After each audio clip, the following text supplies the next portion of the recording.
द्वन्द्वातीतं गगनसदृशं तत्त्वमस्यादिलक्ष्यम् एकं नित्यं विमलमचलं सर्वधी साक्षिभूतं भावातीतं त्रिगुणरहितं सद्गुरुं तं Namami. Welcome to Nityananda Yoga, where we transcend the limits of conventional practice and dive deep into the source of our being, drawing from the original source of yoga itself. Today, we're embarking on a journey of a simple 308 asanas, the Dvitiya Vinyasa Krama. But it's not just about contorting the body or mastering complex postures. It is about connecting in oneness with the cosmos. Your body will be like wax, moldable and pliable. Today, as we embark on this journey, shed the notion of limitations. Forget the boundaries imposed by your bone and flesh. Instead, recognize yourself as the very source material of the cosmos, the consciousness from where we all come from. With each movement, you will not just be stretching muscles, you will be reaching into the depths of your consciousness. Visualize yourself as a sculptor, crafting your form with intention and precision. Want to grow 4 inches taller by the end of this session? Believe it, for your body is a wax waiting to be molded as per your intention. There is only one enemy towards this that we have built within each one of us, that is the parasites of negativity. Every muscle you have built in the moment of anger, of anxiety, of pain, of incompletion becomes the boundary of your consciousness. Today, we embark on a journey to detoxify ourselves, make us experience our original nature as divine. So as we go through these 12 components, which is so unique to Nityananda Yoga, from the original source, the Vedas and Agamas, remember, you are not bound by limitations. You are the creator of your reality. Embrace your true nature. Let us sculpt our beings into an epitome of strength, flexibility, and bliss. Welcome to a transformative experience like no other, Nityananda Yoga. There are 12 different components that consist Nityananda Yoga. One is the asanas, which we traditionally know of. The various body postures revealed by Paramashiva to align the physical geometry of our body, the physical geography of our body, to the cosmic geometry, the cosmic geography. As Paramashiva says, sthiram sukham asanam, that body posture which is steady, comfortable, because it's in its original nature of Paramashivatva. The second are the pranayamas, the various systematic breathing techniques that Paramashiva has revealed for each one of us, that connect us to the higher dimensions of the cosmos and increase the life energy within us. The fourth are the bandhas, the different internal locks of the body. The third are the mudras, the various hand gestures and body movements to seal that life energy within ourselves. The very word mudra means seals. You will be able to seal the space of oneness within you with Paramashiva. The fourth are the bandhas, the various internal locks of the body to awaken the Kundalini Shakti, our latent potential energy, and make us conducive for the ultimate experience. The fifth are the karanas, the beautiful dance movements of the body, revealed by Paramashiva to put you in the space of ultimate bliss, and which engage all the different parts of your body. The next are the visualizations. As Swamiji says, the intention with which you move your body manifests as your reality. As you hold the visualization within you of the various gods and goddesses of Kailasa, of the various beings of this universe, you manifest the powers of those beings within you. The next are the japas, the various powerful energy vibrations of the cosmos that you will be subtly repeating in your throat center, that will cause your very DNA to be bound to the cosmos, to your consciousness with the highest frequency possible. The next are the pramanas, the chanting of the sacred mantras, the original source scripture of Hinduism that reveal the science of Nityananda Yoga, of yoga, because as Swamiji says, yoga has a source and it is Hinduism. These original verses will manifest the vision Paramashiva had when he created yoga in each and every one of us. There are weights, which is an optional component, helps us to enhance our experience of Nityananda Yoga as revealed from the source scriptures of Hinduism. The next are the mandalas, the cosmic geometrical representation. The Shri Chakra, the Shri Yantra, which is the direct geometrical representation of the cosmos. When you keep that in front of you and gaze at it throughout your Nityananda Yoga, your body will fluidly just align itself to the cosmos. We have the Abharana, the Rudraksha, which we keep on our body, which acts as an energy battery, sucking in, storing the energy that we produce during this Nityananda Yoga and releasing it to us throughout the day to fuel our entire day with consciousness. The last but not the least are the Aushadas, the various sacred herbs that you can apply to which can be infused with the thought current of Paramashvatva to manifest it within you. With this understanding, let us get right into the practice of Nityananda Yoga, which starts with invoking the presence of Paramashiva himself, the very being of Paramashiva, to witness our Nityananda Yoga today, with the chanting of the Shiva Mula Mantra.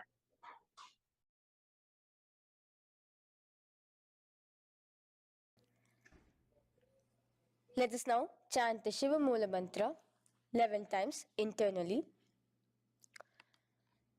Om Ham Hom Shivaya Namaha.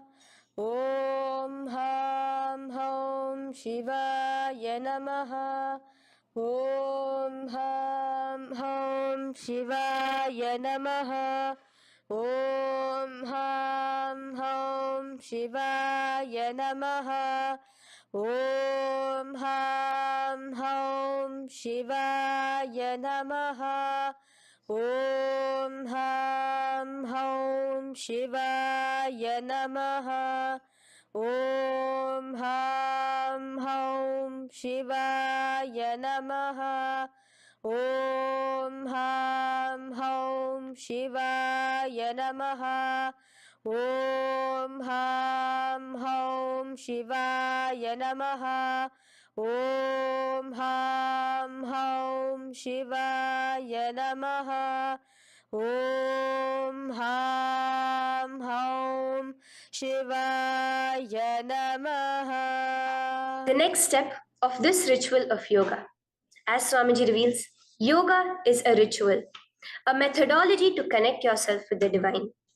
As every ritual in Hinduism goes, we cleanse the three elements of our body, of the world, and of the ultimate with the Tattvachamanam.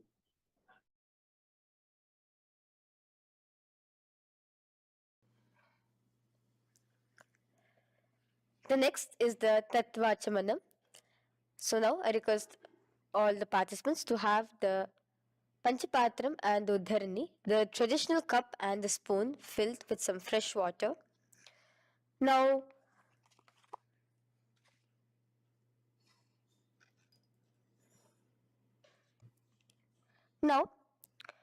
keeping your right hand in the shape of a cow's ear, the Gokarna Mudra, pour an Uddharani of water from the Panchapatram and chanting each of the following mantras internally, drink the water that flows through the base of the palm. Om Atmatattvam Shodayami Svadha. Om Vidyatattvam Shodayami Svadha. Om Shivatattvam Shodayami Svadha. Wash your right hand with water from the Panchapatram. Now, chanting the following mantra internally, wipe the upper and lower lips twice using the base of the right hand thumb, moving the hand from right to the left of the lips. Om Ham Hridayaya Namaha. Wash your right hand with water from the Panchapatram. Now, with the tips of right hand index, middle, and ring finger, touch above the upper lips and below the lower lips. Wash your right hand with water from the Panchapatram. Now, with the tips of right hand index finger and thumb joined together, touch your right nostril, left nostril. With the tips of right hand ring finger and thumb joined together, touch your right eye, right ear, left ear. Wash your right hand with water from the Panchapatram. Now, with the base of the right hand thumb and little finger, touch the navel, right chest, left chest. With the right hand, fingertips together, touch the top of the head, right shoulder, left shoulder, and your heart center. With that, we have the Sankalpa. The Sankalpa, the manifestation of our conscious intention. What is it today each one of us want to manifest through Nityananda Yoga? Hold that in your inner space. Through this conscious intention, which directly happens with the blessings, with the grace of the Supreme Pontiff of Hinduism, Bhagavan Sri Nityananda Paramashivoham, you will just see your intention manifesting as reality.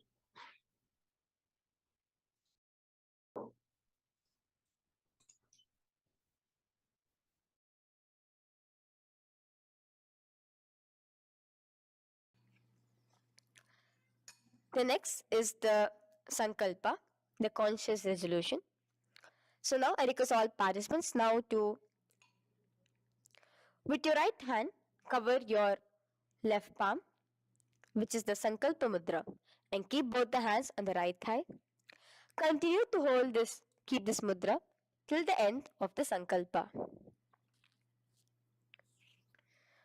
Om ममोपात समस्त दुरिताक्षयद्वारा भगवत् श्री नित्यानंद परम शिव प्रीत्यर्थम श्री नित्यानंदेश्वरी परम शिव शक्ति समेत श्री नित्यानंदेश्वर परम शिव प्रीत्यर्थम च शुभे शोभने मुहूर्ते अद्य ब्रह्मणः द्वितीय पराध्ये श्री श्वेतवराह कल्पे वैवस्वतमन्वन्तरे अष्टाविंशतितमे नित्ययुगे प्रथमे पादे जम्बूद्वीपे भारतवर्षे भरतखण्डे मेरोः दक्षिणे पार्श्वे शखाब्दे अस्मिन् वर्तमाने व्यवहारिके प्रभवादीनां षष्ट्याः संवत्सराणां मध्ये शुभनाम संवत्सरे शुभायने शुभऋतौ शुभमासे शुभपक्षे शुभतिथौ शुभवासरयुक्तायां शुभनक्षत्र शुभयोग शुभकरण एवं गुणविशेषण विशिष्टायाम् अस्यां शुभदितौ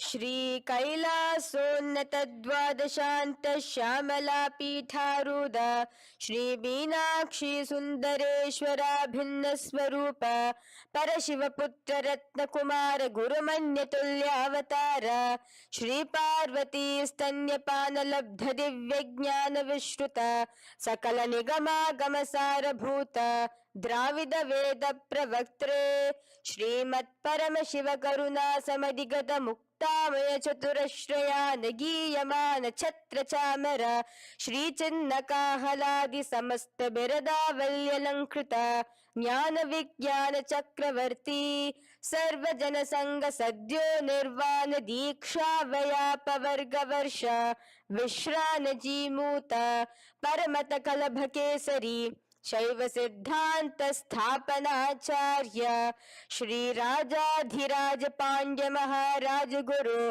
क्षपन शाक्यादि महांधकार निवारण ज्ञान भानु वीक्षण नरहार ध्वजोच्छेदन पूर्वक श्रीमद वृषभध्वज स्थापक शैव समय कर्त्रे सर्वज्ञ पीठारूढ़ श्री जगद्गुरु श्री ज्ञान संबंध देशिक स्वामी वागीश सुंदर माणिक्य वाचक स्वामिनां अवतार भूत श्री ज्ञान संबंध स्वामी पुनरुद्धृत श्यामला पीत सर्वज्ञ पीत तृणवद्युत्तर द्विशततम गुरु महासन्निधान अरुणगिरि योगीश्वर परंपरागत अरुणाचल सर्वज्ञ पीठ गुरु महासन्निधान कैलास परंपरागत कांची कैलास सर्वज्ञ पीठ त्रयस्त्रिंशदुत्तर द्विशततम गुरु महासन्निधान नित्योत्सव नित्य मंगल नित्य कल्याण नित्य रजित कैलास परंपरागत आदि कैलास नित्यानंद पीठ महासंस्थान महासिंहासन पीठ कर्त्रे साक्षात् श्री परम शिव समुद्भूत कैलास परंपरागत वैवस्वत मुनि इक्ष्वाकु हरिश्चंद्र भगीरथ श्रीरामचंद्र सूरसेन इत्यादि अनवच्छिन्न सार्वभौम चक्रवर्ती परंपरागत चतुष्षष्टि योगिनी मंडित चतुष्षष्टि संप्रदाय प्रवर्तक मनुधर्म शासन सूर्यवंश प्राप्त सर्वज्ञ पीठ सुरांगी साम्राज्य मूधाभिषिक्त चूडामणे साक्षात् श्री परम शिव समुद्भूत कपिल महागुरु पुनरुद्धृत महानिर्वाणि पीठ अष्टोत्तर सहस्र श्री महामंडलेश्वर साक्षात् श्री परम शिव समुद्भूत श्री महागणपति समारंभ अनवच्छिन्न पीताधीश्वर गुरु परंपरा प्राप्त अतल पीत अष्टोत्तर सहस्रतम अष्टोत्तर सहस्र श्री अतल पीताधीश्वर धर्म मुक्ति स्वर्गपुर स्वर्ण पीठ त्रयोविंश गुरु महासन्निधान कैलास परंपरागत आदिपीठ सर्वज्ञ पीठ जगद्गुरु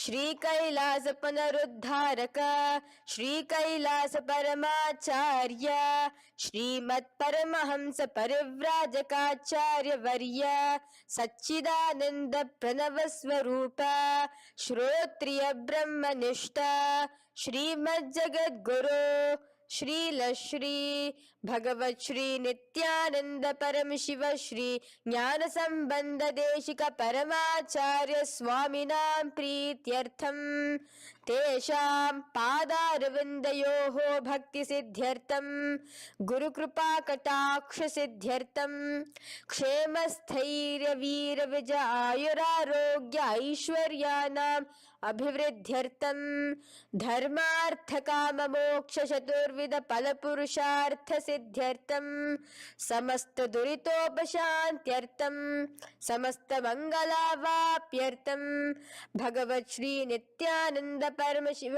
प्रसादेन सकुटुंबस्य ज्ञान वैराग्य जीवन मुक्ति प्राप्त्यर्थम भगवत श्री नित्यानंद परम शिव कृपा कटाक्षेण पूर्ण आरोग्य युक्त दृढ़गात्र यौगिक शरीर सिद्ध्यर्थम परम शिव शक्ति आविष्करणार्थम नित्यानंद योगाभ्यासं करिष्ये.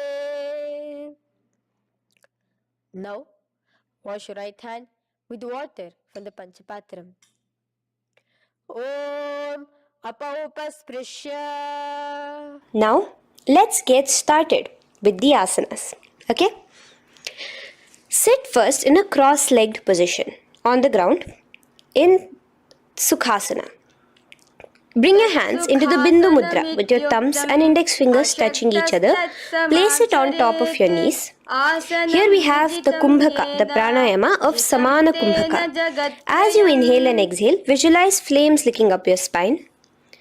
Do the bandhas, the locks, the Mahamudra Bandha, all three of the bandhas, where you are doing the Jalandhara Bandha, tucking in your chin to your chest, the Udyana Bandha, sucking in your stomach, and the Moola Bandha, clenching your perineum. For the first set of asanas, we have the japa Soham, which you'll be repeating in your throat center. As you do Sukhasana, visualize Lord Shiva in your inner space. The next asana is Parvatasana. Now, from the seated position, bring both your feet to the opposite thighs. Clasp your hands together in front of your heart center in the Anjali Mudra and raise it above your head. Keep your hands as straight as you can. Continue the Samana Kumbhaka and the Japa of Soham. Remain with all the three bandhas, the chin to your chest in Jalandhara Bandha, the stomach tucked in Udyana Bandha, and the clenched perineum in Moola Bandha. Here, visualize yourself as Mount Kailash. The next asana is Hali Pavasana. Now slowly bring your feet together in front of your body as you stretch it out a little further away. Now bring your hands behind your back and clasp the left hand by your right. Lean forward, placing your forehead on the ground as you continue to engage all the three bandhas. Here, gaze at your nose. Visualize Swamiji, the supreme pontiff of Hinduism, in your inner space. Now, in a similar position from Hali Pavasana, just release your hands, slightly get up and bring your hands in front of your body. Place them on the ground, cupping your hands, making a hollow in Nagi Pavasana. Visualize yourself as a snake, gazing at your nose. Continue the japa, the pranayama, and all three bandhas engaged. Now, raise up. This is Kokilasana. Hold your big toes with your index and middle finger in the Prana Mudra. Stretch your legs straight out and upwards. Cross it into Padmasana. Bring it to your opposite thighs. Lean forward and down onto your elbows. Again, tuck your chin into your chest, suck in your stomach, and clench the perineum in the Mahamudra Bandha. Visualize yourself as a bird in Kokilasana. The next is Neti Asana. Now, raise up again. Bring one ankle to the top of the opposite knee. Hold the elbows with your hands. Hold the respective elbows with the opposite hands. Again, engage all the three bandhas and rotate your arms in a circular motion.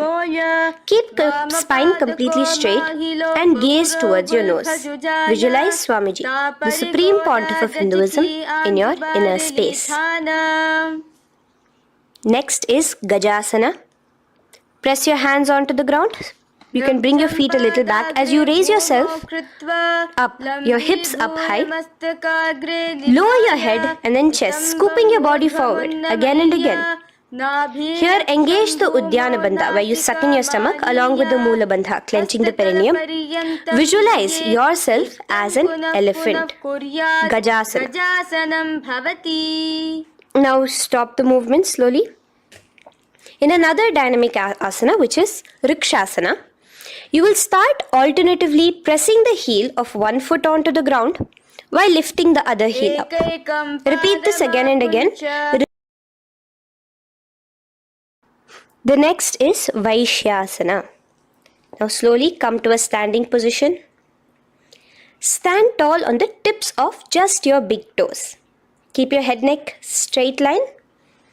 And bring the middle, index and ring fingers to your heart in the Hridaya Mudra. Continue engaging the Udyana Bandha. Visualize Swamiji in your inner space. Here we have a very interesting movement, which is the Karanas, the dance movements. So the first Karana is Urdhva Janu Karana, which literally means the raised knee. So now stand in the Aramandi position, which is your heels touching together, the toes facing outwards, almost at a 45-degree angle. Bend your knees low And keep both your hands at your chest, elbows parallel to the ground. Twist one knee towards the center of your body. Raise it up, back across the body back to the original position. Simultaneously with the leg movement, follow it with your respective hand, up and across the body. Repeat this alternatively on both sides. Now, in Balalingasana, come back to a standing position straight and interlace your fingers from outside in. This is the Sarva Vashankari Mudra. Hold on to your knee, pulling it up towards your chest. Pull it tight. Continue to keep your spine straight. Engage all the three bandhas, the Jalandhara Bandha, the Udyana Bandha and the Moola Bandha. As you are holding your knee, visualize yourself holding, caressing a baby. Balalingasana. The next asana is Pada Pidanasana. Now the same foot which is raised, clasp it with your hands and pull it behind towards your body, holding it with both your hands. Again, engage all the three bandhas, standing tall. Visualize Swamiji, the supreme point of Hinduism, in your inner space.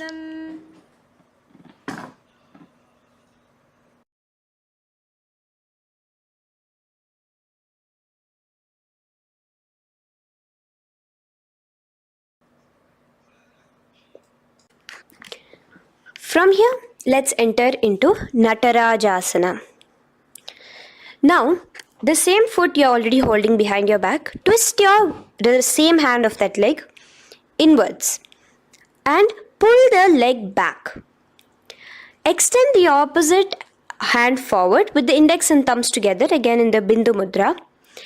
Now, pull the foot back and up while leaning forward in Natarajasana. Hold your balance here. Here you will be engaging only the Moola Bandha, visualizing yourself as Lord Nataraja, the Lord of Dance.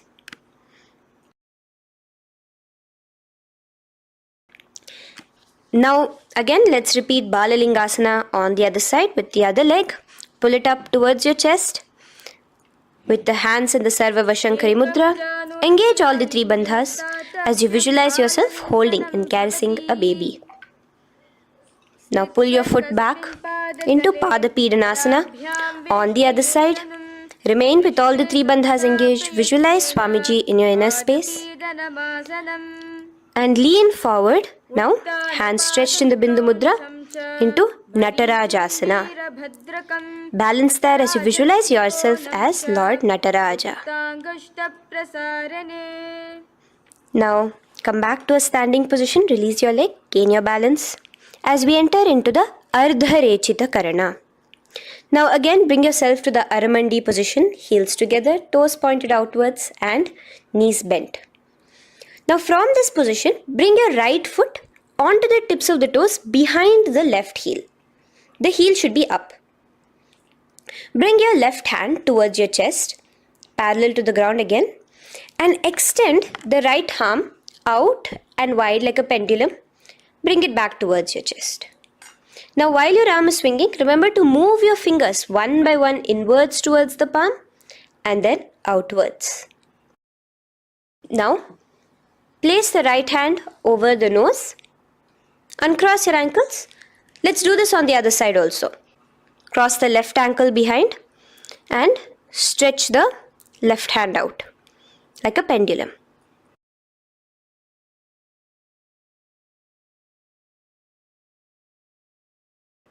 Bring it to your nose and cross the ankles.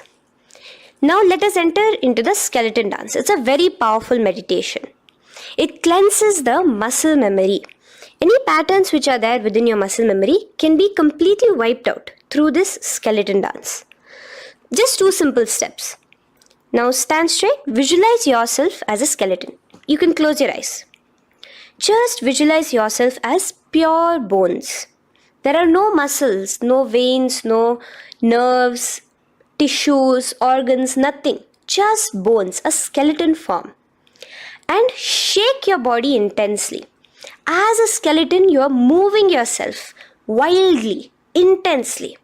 Just shake it all out. Move your hands, move your legs, your head. Let there be no bone in your body untouched. Just move it. Move wildly. Shake, shake. Literally feel yourself throwing all the patterns out of your system with the intensity of your shaking.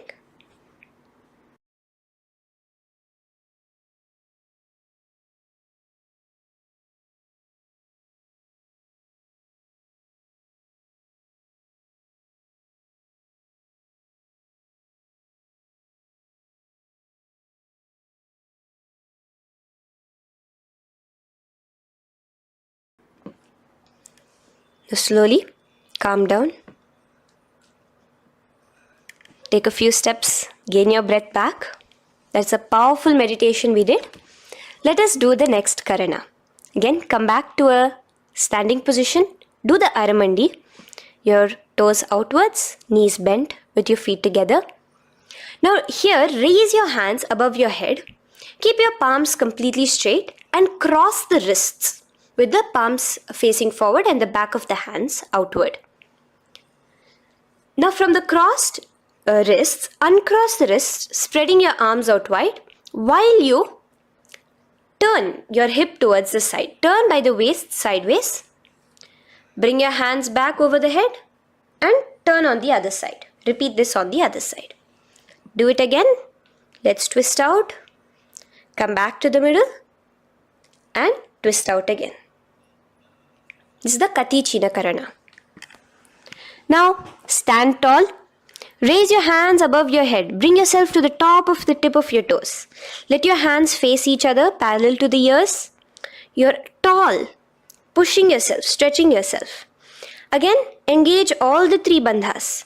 Tucking in your chin to the chest, sucking in your stomach and clenching your perineum. Visualize yourself as a palm tree. We have the japa changing over here where you'll be repeating Shivoham in your throat center. Tadasana. Now, as we enter into Uttanasana, relax and lean forward, bringing your hands on by the ground next to your feet. Keep your palms flat on the ground. Try your best. Engage all the three bandhas. Remain with all the three bandhas engaged as you visualize Swamiji, the supreme point of Hinduism himself, in your inner space. Now jump your feet back into Tarakshvasana, coming to a plank position. Keep your hands shoulder width apart. Be steady there. Chuck in your chin to your chest in the Jalandhara Bandha as well as engaging the Moola Bandha. Now rotate your head while in the Jalandhara Bandha from shoulder to shoulder, side to side. This is Tarakshvasana. Visualize Swamiji, the supreme point of Hinduism, in your inner space. Yes. Now lay flat onto the ground in Bhujangasana. Lower your entire body down. Now point your toes backwards. Keep your hands by the side of your chest and push yourself off the ground. Remember to use the strength of your lower back to hold yourself up. Open your mouth wide. Inhale through the hollow of your throat and exhale through your nose. This is the Bhujangani Mudra. In Bhujangasana, you will visualize yourself as a cobra. Now come back into a plank position. So you can tuck in your toes and come back into a plank position. In Shashasana, alternate bringing one knee towards your chest, back and forth. So you'll bring one knee front, push it back and bring the other knee. Repeat this again and again. Do the Sahaja Kumbhaka. Simple breathing in, breathing out. Engage the Moola Bandha, clenching your perineum. Visualize Swamiji, the supreme point of Hinduism. Okay. Now place your legs back into the plank position as we enter into Rathasana. Again, bring one foot between your hands and alternate jumping one foot back and bringing the other foot forward simultaneously. Again and again. Continue the Sahaja Kumbhaka and the Moola Bandha engaged as you visualize yourself as a chariot, a Ratha, in Rathasana. Now, into Veerabhadrasana. Remain one leg in between your hands. So as you jump, one leg comes between your hands. Stop in that position. One leg stretched back. And raise yourself up into a standing position. So the front foot will be pointing forwards and bent at a 90-degree angle. The knee will be bent at a 90-degree angle. The other leg, which is extended back, the foot will be pointed sideways at a 45-degree angle. Now raise your palms, hands up, parallel beside your ears. Do the Uddiyana Bandha along with the Mula Bandha, pulling in your stomach in. Gaze towards your third eye as you visualize yourself as Lord Veerabhadra. Now relax down, switch your legs around and let us do Veerabhadrasana on the other side. Stretch your hands up, gaze towards your third eye, suck in your stomach in the Uddiyana Bandha and visualize yourself as Lord Veerabhadra. Okay, bring your feet together now. Let us move into Vrikshasana. Now stand tall, gain your balance here slowly. Bring one foot towards the inner thigh. Bring your palms together, raise them up above your head in the Anjali Mudra. Keep your elbows as straight as you can. Again, continue the Uddiyana Bandha, sucking in your stomach. Gaze forward, hold your balance, visualize yourself as a tree, the stability of a tree in Vrikshasana. Now, slowly bring your hands down. Now the foot which is in your inner thigh, bring it towards the opposite, to the root of the opposite thigh. Bring your hands in the Namaskar Mudra in front of your heart center together and visualize yourself here as Lord Garuda, just engaging the Mula Bandha alone here. This is Garudasana. Now let us repeat Vrikshasana on the other side. Slowly put your foot down. Bring the other foot to the inner thigh. Raise your hands above your head. Suck in your stomach in the Uddiyana Bandha and visualize yourself as a tree. Let's repeat Garudasana on the other side. Slowly bring the foot to the opposite thigh and lower your hands to be in front of your heart center. Release the Uddiyana Bandha, just engaging the Mula Bandha, clenching your perineum. Visualize yourself as Lord Garuda, the eagle vehicle of Lord Mahavishnu. Okay, bring both your feet to the ground now and spread them far apart from each other. Now keep one leg toes pointing forward and the other set of toes pointing sideways. Straighten your arms out parallel towards the ground. Bring your front arm down towards the front foot, beside your foot, while the other arm extends towards the sky. Visualize yourself as a triangle in Trikonasana. Now raise up and let's repeat Trikonasana on the other side. Switch the position of your legs around and go forward. The other arm raised towards the sky. Visualize yourself as a triangle. Now come back to a standing position. Bring your feet together. We are having another Karana, the Nikuttaka Karana. Bring yourself to the Aramandi position. Feet together, knees out wide. Here now bring your hands towards your chest, but keep both your palms parallel towards each other. Bring your right foot onto the toes with the heels up. And simultaneously bringing the right hand towards the top. Now drop the right foot, simultaneously lifting the left foot onto the toes and switch the hands position. Now the left hand is on the top and the right hand is on the bottom. Repeat and let us do this repeatedly. Okay, relax now, come back to a straight position and sit down onto your toes. Sit on your heels with your toes on the ground, knees raised up off the ground, together in front of you in Angushtasana. Bring your hands together in the Namaskara Mudra in front of your heart center. We have a very interesting pranayama over here, which is the Bhramari Kumbhaka, where you will be subtly buzzing like a bee as you do this asana. The japa we will be entering into is Sadashivoham. In Angushtasana, engage the Mula Bandha as you visualize Swamiji, the Supreme Pontiff of Hinduism, in your inner space. Now in the same position, slowly bring your hands to the ground.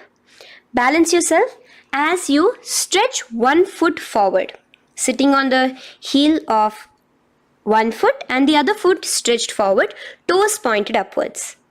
Bring your hands to the Vara Mudra, just the tips of the finger on the ground while the palm faces forward, both your hands. Continue to engage the the Mula Bandha, clenching the perineum as you visualize Swamiji, the Supreme Pontiff of Hinduism, in your inner space. Now, stretch, the leg is stretched forward, right? Stretch the same hand, the respective hand forward and clasp onto the big toe of that foot in the Prana Mudra with your index and middle fingers. The other hand, bring it to the back of the respective heel in Vidhunanasana as you visualize Swamiji in your inner space. Okay, bring your 2 feet back together as we repeat Saurasana on the other side. Stretch your left leg forward now. Palms in the Vara Mudra on the ground. Visualize Swamiji in your inner space. And lean forward into Vidhunanasana on the other leg. Clasp your toes. Bring the other hand to the back heel. Continue to visualize Swamiji.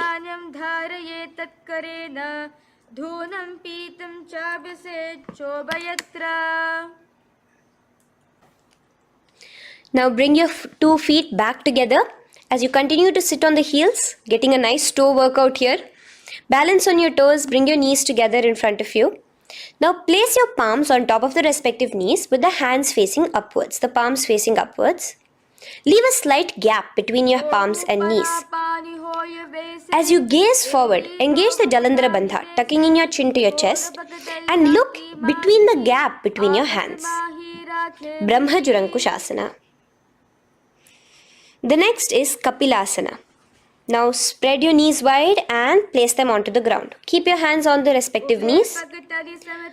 Pull your stomach in and up in the Uddiyana Bandha. Gaze towards your nose as you visualize yourself as Maha Kapila Muni, the first man that ever started thinking.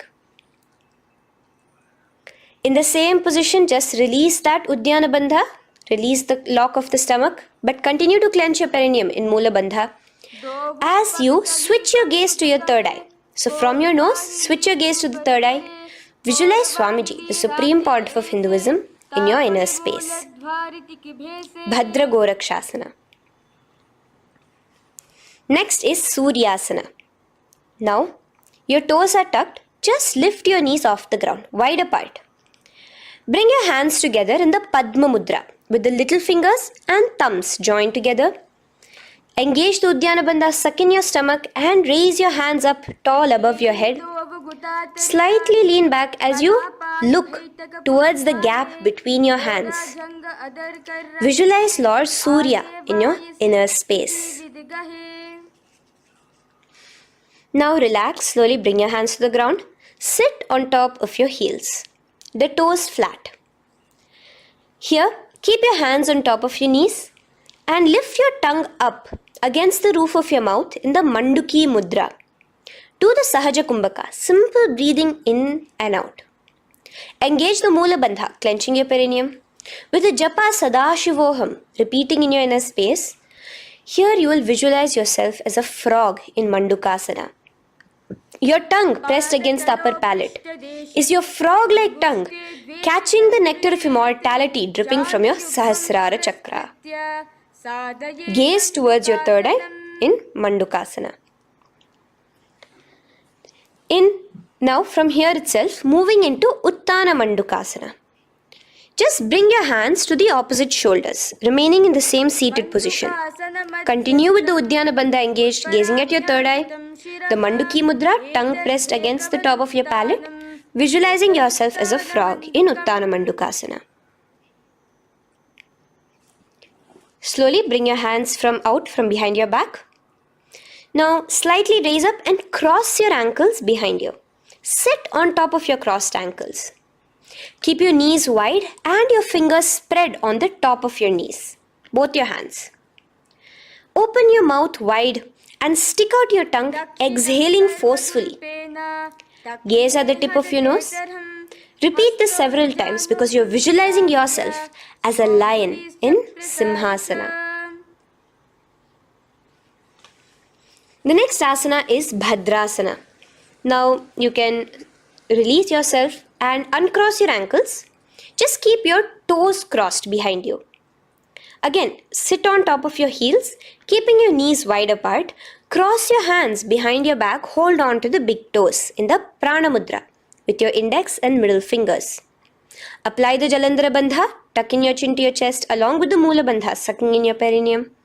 As you gaze towards your nose, here, resume the Brahmari Kumbhaka, buzzing like a bee subtly in your inner space as you visualize Swamiji, the supreme pontiff of Hinduism, in your inner space. Now, bring your hands out from behind you. As you bring yourself to a squatting position. Keep your feet flat onto the ground as close together as possible, but your knees opened wide. Bring your body in between your knees, your torso in between your knees, and take your arms in and around your knees towards the back, clasping your fingers, interlacing your fingers behind you in the Parashu Mudra. Gaze towards your nose. Visualize yourself as a crow in Kakabhusandhyasana. The next asana is Kani Pavasana. Unclasp your hands and place them flat onto the floor. Keep them shoulder width apart for good balance. Now, slowly bring your knees to the back of your arms, above the elbows. Lean your chin forward and down. Keep your gaze steady as you lift your feet off the ground. In Kani Pavasana, visualize Swamiji, the supreme pontiff of Hinduism, in your inner space. Now in the same position, slowly lower your head to the ground and stretch your legs up high, forming a tripod between your two hands and your head in Kapali Asana. Gaze at your nose, continue the Brahmari Kumbhaka, continue engaging the Mula Bandha and the Japa of Sadashivoham. Visualize Swamiji in your inner space. The next asana is Parshva Mayurasana. Slowly bring your feet down. Yes, relax. And now squat on your toes with your knees together and twist your body. Place both the hands to one side of your knees. Now bring one of your elbows to the knee and the other of your elbows towards the hip. Lean onto your arms, balance, extending your legs out to the side. Gaze towards your third eye, visualizing yourself as a peacock in Parshva Mayurasana. As you do the pranayama, the Rechaka Kumbhaka, let your exhalations be prolonged and your inhalations be slightly shorter. Now relax, bring your feet to the ground and bring your body to the other side of your knees. As you repeat Parshva Mayurasana on the other side, lean forward, stretch your legs, gaze at your third eye, visualize yourself as a peacock. Now let's do Bhairaganathasana. Now come again to a plank position. Place your hands down, stretch your legs back and bring one foot around your shoulder to be placed in between both your palms. Gaze at your third eye. Just engage the Mula Bandha, clenching your perineum. Here, this is Bhairaganathasana. Visualize yourself as Lord Kala Bhairava. Slowly bring your foot out and bring the other foot in between your palms, remaining in the plank position. Continue to visualize yourself as Lord Kala Bhairava in Bhairaganathasana on the other side. The next asana is Unmukha Pithasana. Now from the same plank position, bring your forearms onto the ground. Be steady as you walk your feet closer towards yourself, forming like a slight mountain. In Unmukha Pithasana, gaze at your third eye. Continue the Rechaka Kumbhaka. Visualize Swamiji in your inner space. The next asana is Vashishthasana. Now, just raise yourself onto one of your hands. So, release your forearms off the ground and raise yourself onto your right arm. And keep your body completely parallel to the ground as you raise your left arm straight above your head. Visualize yourself as Rishi Vashishta as you do the Vashishthasana. Gaze towards the hand on the top. Now slowly bring that hand down. As you switch the hands, bringing your right hand up towards the sky. Balance there, completely straight on your toes. As you visualize yourself as Rishi Vashishta, the Guru of Bhagavan Sri Rama. Now, bring your feet forward into Anjaneyasana. So here you will be sitting on your hips with your legs pointed forward and sit on top of your hands. So keep your palms facing upwards and sit on both your palms as you tuck your elbows into your body. Do the Rechaka Kumbhaka, continue the Rechaka Kumbhaka. Engage the Jalandhara Bandha, tucking in your chin to your chest, gaze at your nose, visualize yourself as Lord Hanuman in Anjaneyasana. Now, slowly release your hands from under your body as you lean forward into Paschimottanasana. Clasp your respective toes with your index and middle finger. Lean forward and down, bring your elbows to the ground, your forehead towards your knees. Engage all the three bandhas, the Mahamudra Bandha. As you visualize Swamiji, the Supreme Pontiff of Hinduism in your inner space, with a new japa, Mahasadashivoham, starting here.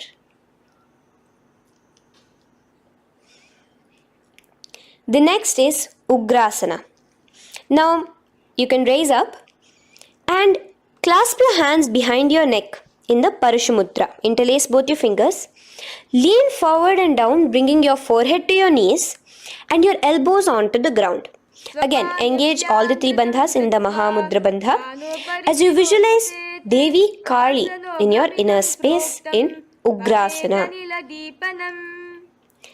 The next is Marichiyasana.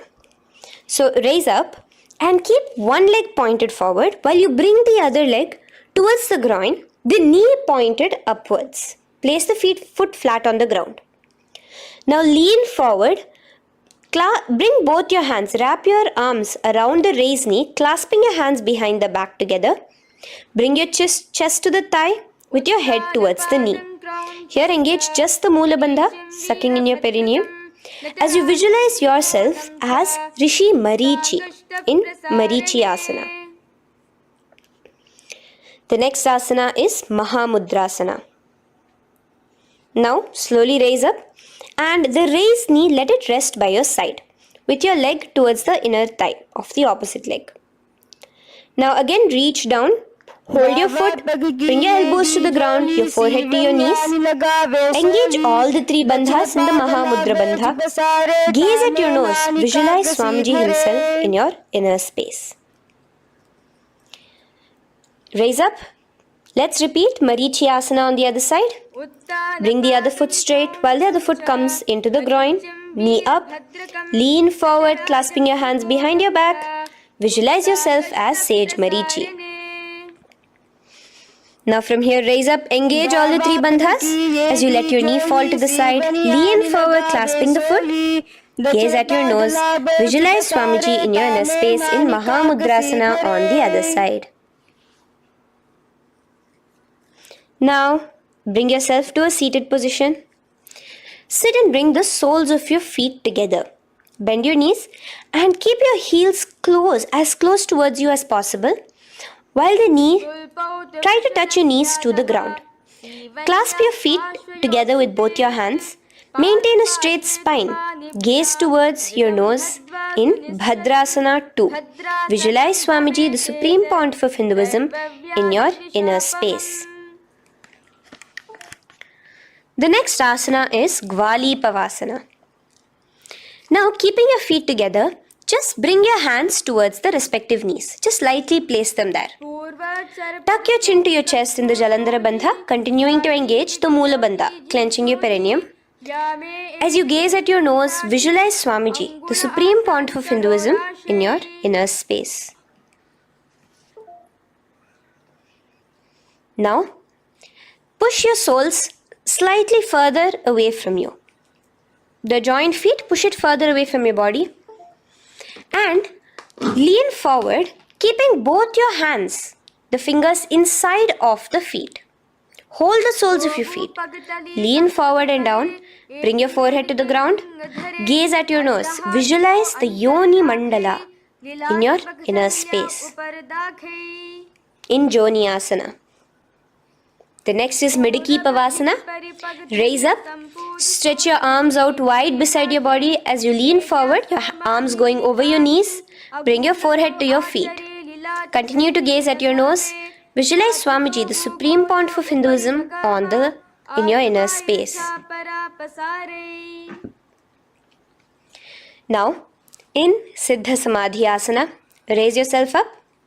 Now, put your forearms underneath the calves of the respective legs. Let your palms face up towards the sky as you bring your head down to your feet. Gaze at your nose as you visualize Lord Surya in your inner space in Siddha Samadhi Asana.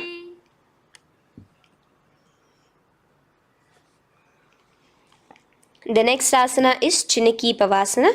Raise up now. Bring both your feet together in front of you. Bring your feet back close to your body. Now place your hands underneath both the feet and pull your feet open like a book facing towards the sky. Both your feet. Press your elbows onto your thighs near the knees and gaze towards your nose, visualizing Swamiji in your inner space in Chiniki Pavasana. Giving yourself a nice stretch. Now release your feet and bring your hands to the respective knees. Gently push down on your knees, pushing it towards the ground. Suck in your stomach in the Uddiyana Bandha. Gaze at your third eye, visualizing Swamiji in your inner space. This is Charapata Chokasana. The next asana is Bhairavasana. Now continuing to remain with your feet together, you can use the help of your hands to bring your toes onto the ground with your heels pointed upwards. Just push yourself and try to do it. Continue to remain with the Uddiyana Bandha engaged, your stomach sucked in. Bring your hands to the Bindu Mudra with the index and thumbs together on top of the knees. Gaze at your third eye. Visualize yourself as Lord Kala Bhairava in Bhairavasana. The next asana is Samanasana. So slowly you can bring your feet out from underneath. Take now one foot towards your chest, holding with both your hands as the other foot rests by the perineum. Pull the sole onto your chest. Gaze at your third eye. Visualize yourself holding the breath in the Mooladhara Chakra, the Chaturdala, the 4-petal lotus of your body. Gaze at your third eye. Visualize Swamiji, the supreme point of Hinduism, in your inner space in Samanasana. From here, let's move into Apanasana. Now, the foot that you have towards your chest, just bring it over your shoulder and place both your palms onto the ground beside you. As you lift the leg by your perineum, stretch it out and lift it up high into the sky in Apanasana. Gaze at your third eye, visualizing Swamiji in your inner space. Let's repeat Samanasana on the other side. Bring your foot down. Clasp the other foot towards your chest. Gaze at your third eye, visualizing Swamiji in your inner space. And bring the foot onto your shoulder as we repeat Apanasana on the other side. Stretch your leg out straight in front of you, up high towards the sky, gazing at the third eye, visualizing Swamiji in your inner space. Okay, relax slowly. Let's move into Gomukhasana. Now, sitting in a seated position, cross one leg over the other, like over, and align the knees together at the center of your body and the feet by the opposite hips. Place both your hands on top of the stacked knees. Gaze at your nose. Here we have a beautiful pranayama, very cooling pranayama, which is the Sheetkari pranayama, where you will be inhaling through your clenched teeth with your tongue pressed against behind your teeth and exhaling through your nose, creating a hissing sound. The japa will be for the next sequence of asanas. Om Nityanandoham. Visualize the face of a cow in Gomukhasana. Now keep your knees crossed. From the knees, bring your hands towards the respective toes on the side of the body. Clasp the big toe in Pranamudra. Suck in your stomach in the Uddiyana Bandha. Visualize yourself as Rishika Anasuya in Anasuyasana. Now in Anusuyasana 2, just bring your hands behind your back, clasped together, interlaced fingers in the Parashamudra. Lean forward and down. Try to bring your nose to touch the ground in front of you. Just visualize yourself as Rishika Anasuya and gaze at your nose. Anusuyasana 2. Raise yourself up now. Now bring one foot towards the perineum, knee resting on the ground. Raise your other foot with the foot in front of the lying down foot, knees pointed upwards towards your chest. Place your hands on the respective knees. Keep your spine tall, chest out. Gaze at your nose. Visualize yourself as Lord Garuda, the eagle vehicle of Bhagavan Mahavishnu. Garudasana 2. From here, moving into Naradasana. Now, keep both your hands, bring both your hands behind your neck and clasp them in the Parashamudra. Interlace your fingers behind your neck. Twist outward of the raised knee. Just keep your whole body outside of the raised knee. Gaze towards your third eye, visualizing yourself as Devarishi Narada in your inner space. From Naradasana, let's enter into Matsya Pithakasana. Place one foot on the top of the opposite thigh. Wrap your respective arm across the knee, holding on to the opposite shin. Extend the opposite hand straight. Hold on to the respective toe with the index and middle fingers in Prana Mudra. Gaze towards your nose. Visualize Matsyavatara, the fish form of Bhagavan Mahavishnu in your inner space. In Matsya Pithakasana.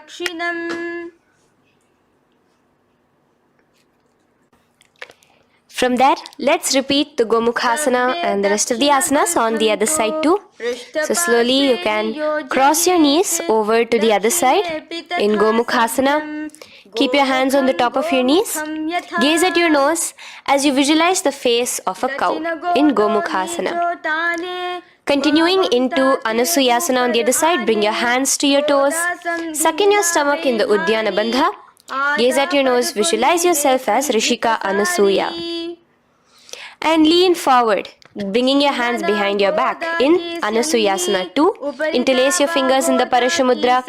Continue to gaze at your nose, visualizing yourself as Rishika Anasuya. As you relax the Uddiyana Bandha, just clenching the Mula Bandha alone. Raise up, bring your feet together in front of you as we enter into Garudasana 2. Place your hands on the respective knees. Stay straight. Visualize yourself as Lord Garuda as you gaze towards your nose. And twist your body out of the raised knee, hands clasped in the Parashamudra behind your neck. Gaze at the third eye, visualizing yourself as Devarishi Narada. And bring the foot to the opposite thigh as we enter into Matsya Pithakasana on the other side. Clasp your toe in Prana Mudra. Gaze at your nose, visualizing Matsya Avatara, the fish avatar of Lord Vishnu in your inner space. Now let's enter into Matsyendrasana. Remaining in the same position with one foot on the opposite thigh, place the other foot on the ground on the far side of the other thigh. Twist. Bring your elbow outside the raised knee. Keep the raised arm by your neck. Turn backwards. Gaze towards your third eye, the other hand straight out. Visualize Matsyendranatha, the great Rishi and master of Hatha Yoga in your inner space. Just switch your hands around.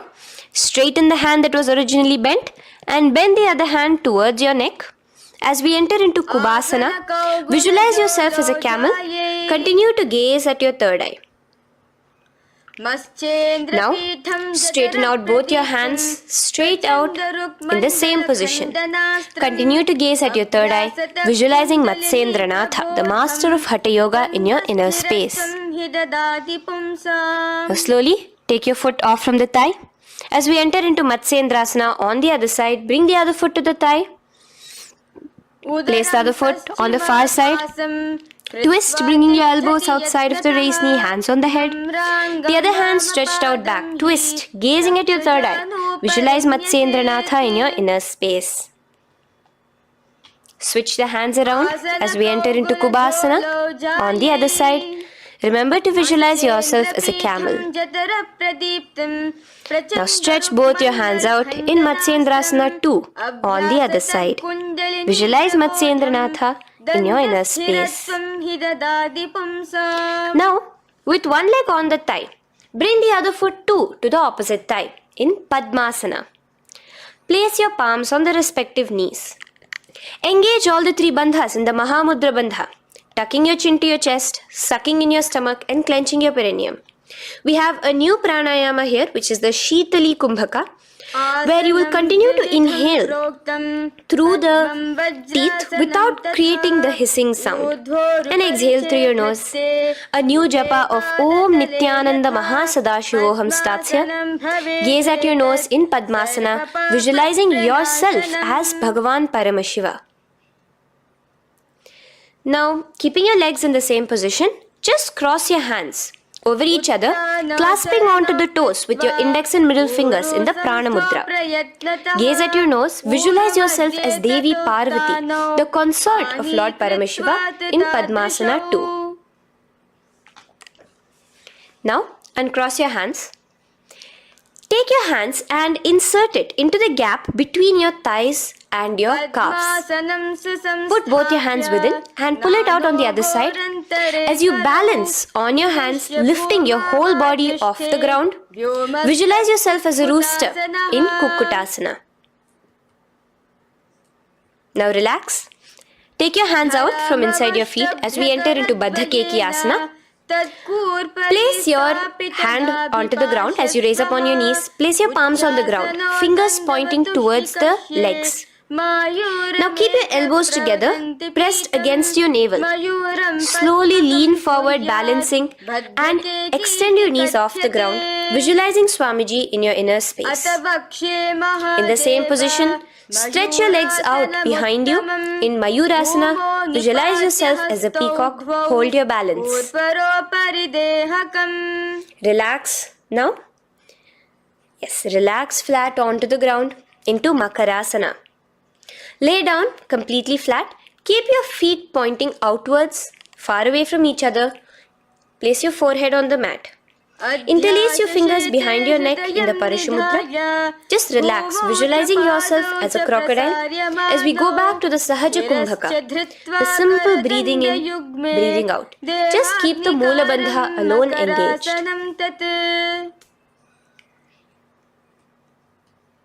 The next asana is Shalabhasana. Now lay on your stomach and place your hands on the ground beside the chest. From the laying position, raise your legs up. Use your core strength to bring your thighs off the ground. Visualizing yourself as a locust in Shalabhasana. Relax your feet down and bring your hands to your feet, pulling your feet down towards the ground beside your hips. In Ushtrasana, visualize yourself as a camel.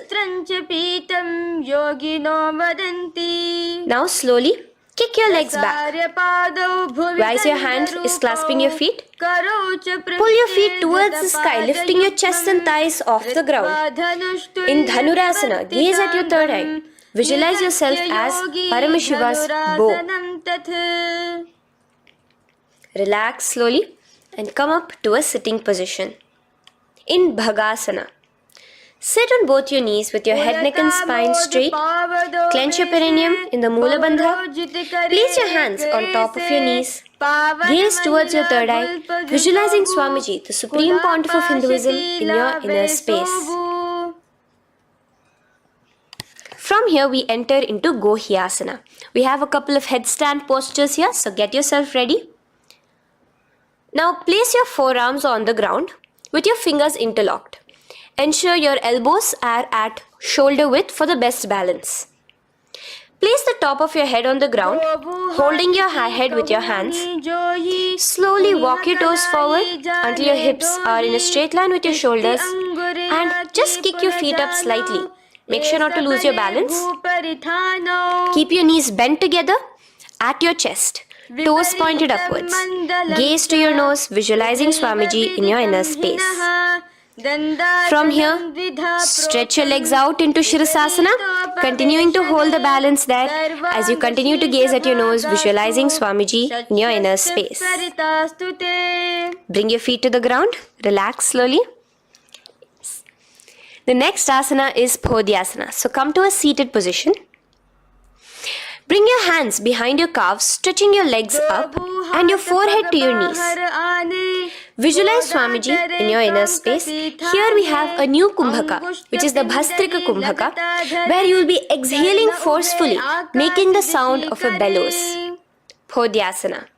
The japa for this next series is Om Nityananda Paramashivoham, the Mahavakya. Relax yourself. Continuing to remain balanced with your legs up, just bring your hands to the opposite shoulders. In Parighasana, visualize yourself as a mace as you gaze towards your third eye. Now relax. Keep your elbows and palms onto the ground as your legs are raised.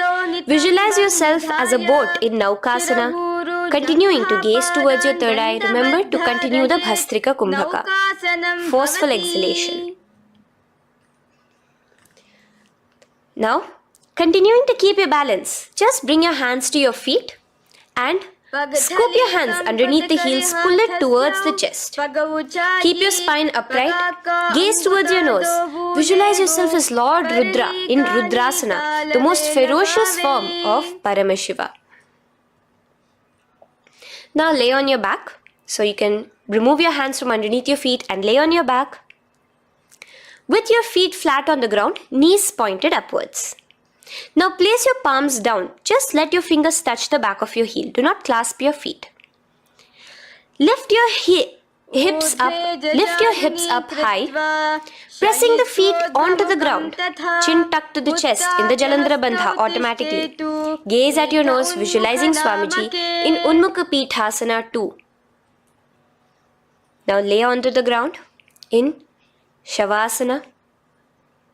Just lay completely flat with your palms facing upwards by the side of your body. Just unclutch from any movement happening within you. Visualize your body is dead. The supreme point for Hinduism, Swamiji is just liberating you.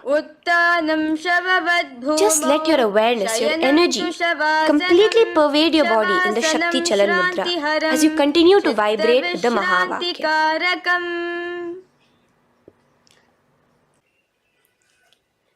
Roll over to one side and come to a seated position. Feel the life entering your body back. In a seated position, let us get continued with the sequence. We have 200 asanas more to go, starting with Yatha Sanishtasana. In Yatha Sanishtasana, sit in any posture you are completely comfortable in. Bringing your hands into the Bindu Mudra with the thumbs and index touching. Start off with the Samana Kumbhaka.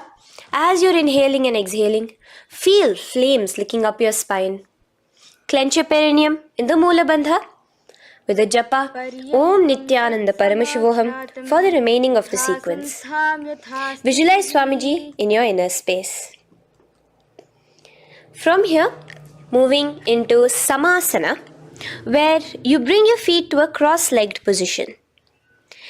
Keep your hands on your knees with the thumbs and index touching in the Bindu Mudra. Just inhale and exhale as you visualize Swamiji in your inner space. The next is Muktasana. Press your left foot against your genital region.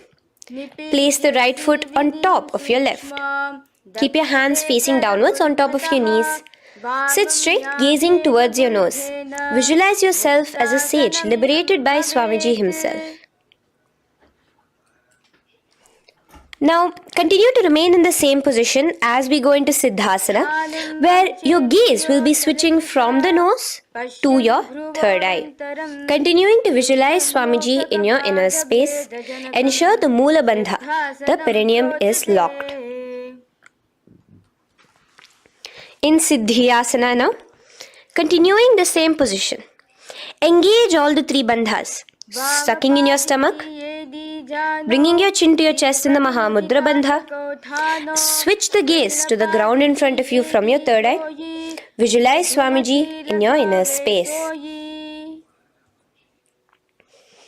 Now, relax the Udyana Bandha and Jalandhara Bandha. Just keep the Moola Bandha, the perineum alone clenched, as we enter Rudrasana 2, where your legs will remain in the same position, just your hands alone, from resting on your knees, will turn around to the Bindu Mudra, the thumbs and index touching. Gaze towards the third eye, visualize yourself as Lord Rudra, the fierce dimension of Paramashiva. The next is Santa Dhunasana. Keep your hands in the Bindu Mudra, your legs crossed in the same position. As you switch your gaze from your third eye to your nose, visualizing Swamiji, his tranquility, unshakable nature. Now, relax the Bindu Mudra, keep your legs in the same position, and bring your hands to your navel, cupping one palm over the other in the Samputa Mudra. It looks sort of like a lotus bud. Continue to visualize Swamiji in your inner space in Siddhasana 2. The next asana is Bandha Yoni Asana.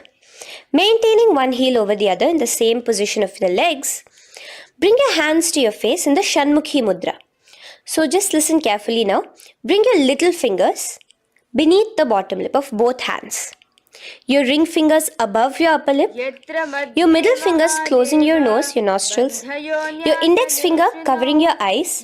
And your thumbs pressed into your ears. This is Bandha Yoni Asana, visualizing Swamiji in your inner space.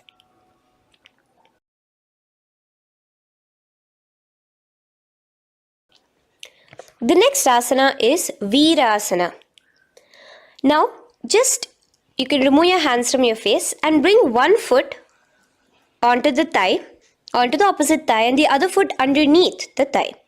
Keep your hands in the Bindu Mudra, thumb and index fingers together on the top of your knees as you embody the space and state of bravery, Veera, in Virasana. Now, changing the leg position again as we enter into Valmikasana.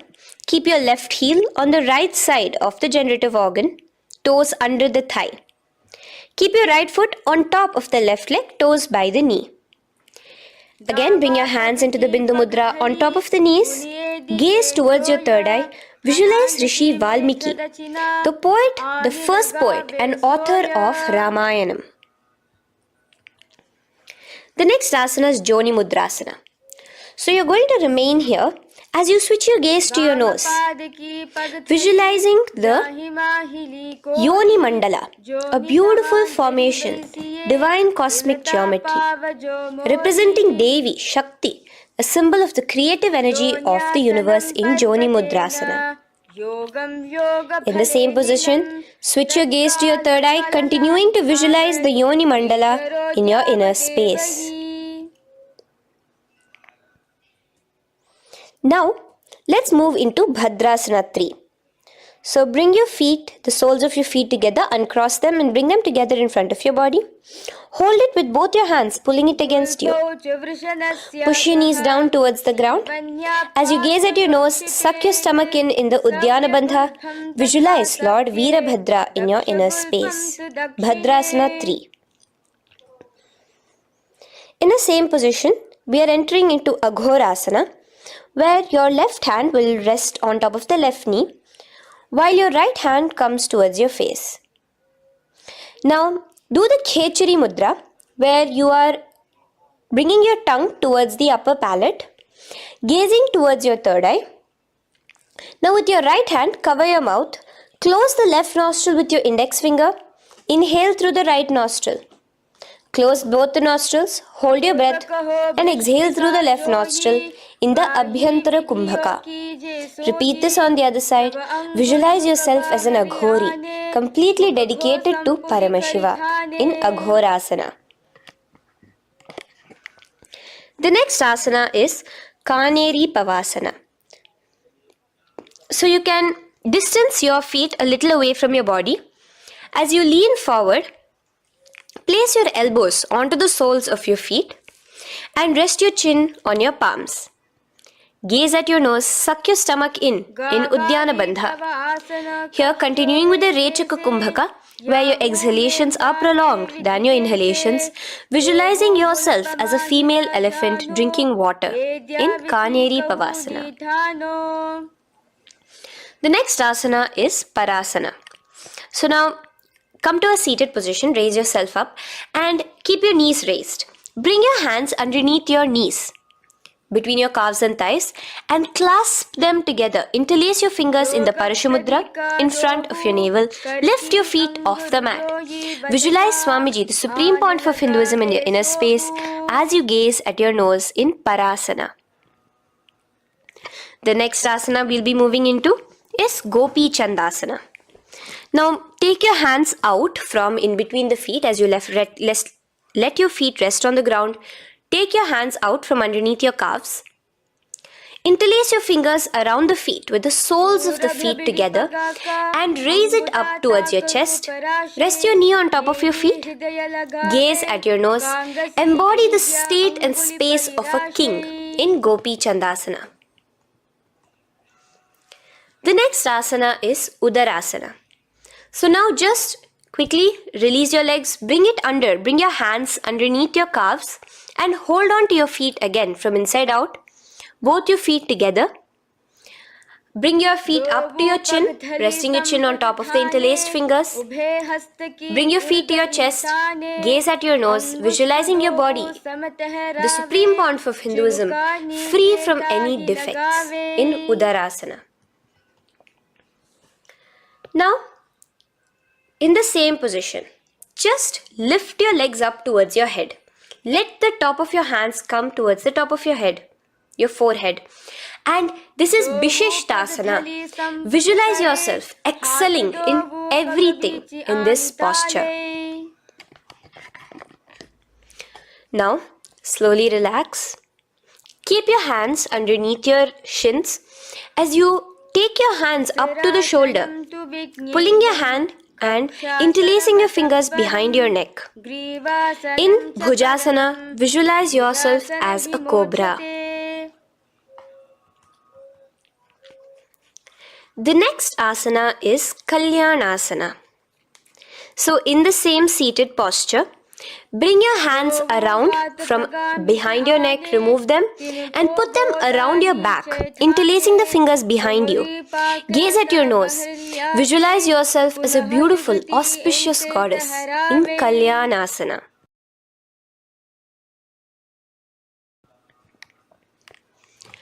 The next posture is Sankatasana. So now, uncross your hands from behind you. Release yourself completely onto the ground. Place your left knee on the mat and the left foot flat. Sit on top of your left foot, knee pointed forward. Raise your right leg on top of the left, bringing the right heel to the left hip. Place your hands on the opposite knees. Here, do the Ujjayi Pranayama. As you inhale and exhale, make the sound of an ocean.